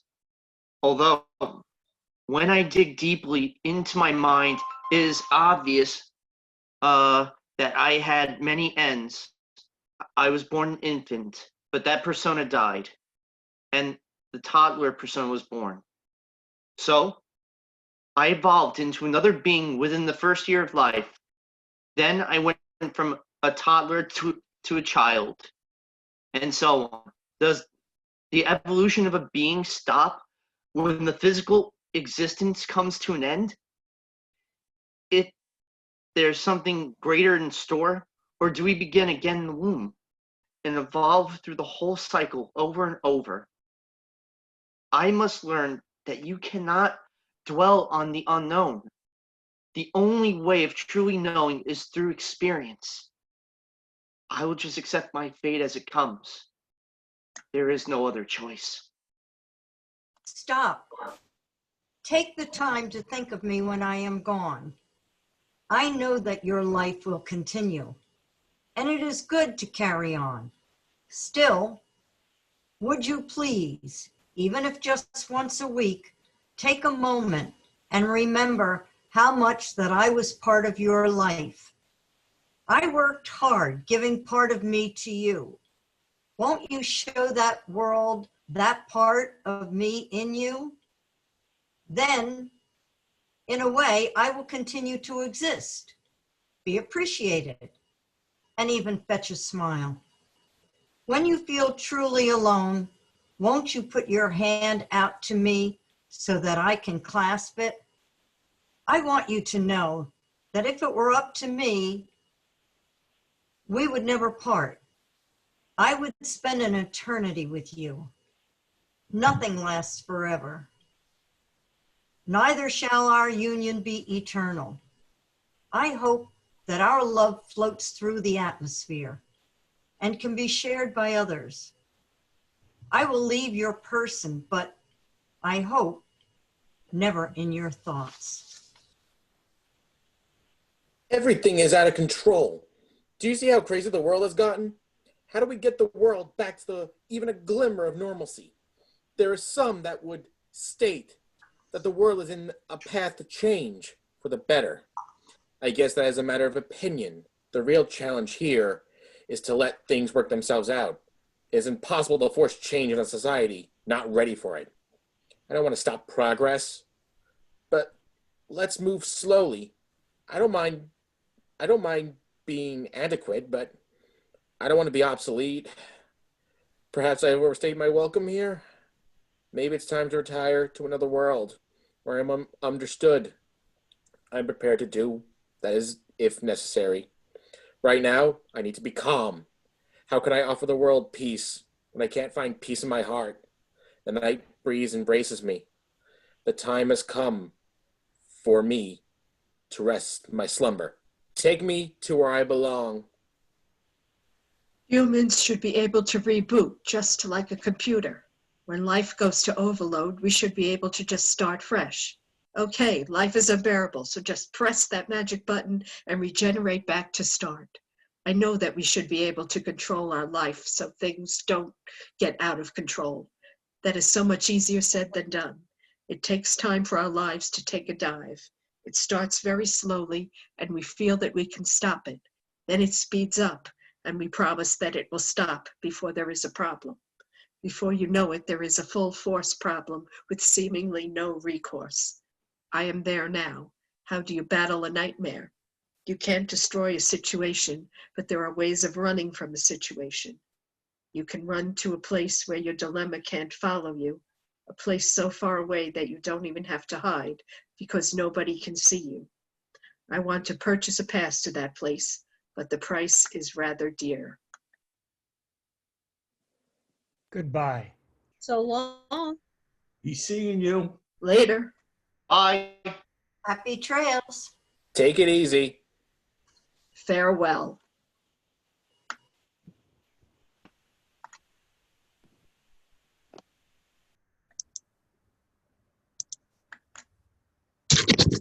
Well, I want to congratulate you all. Thank you very much. Did a great job. I'd like to introduce each one of you.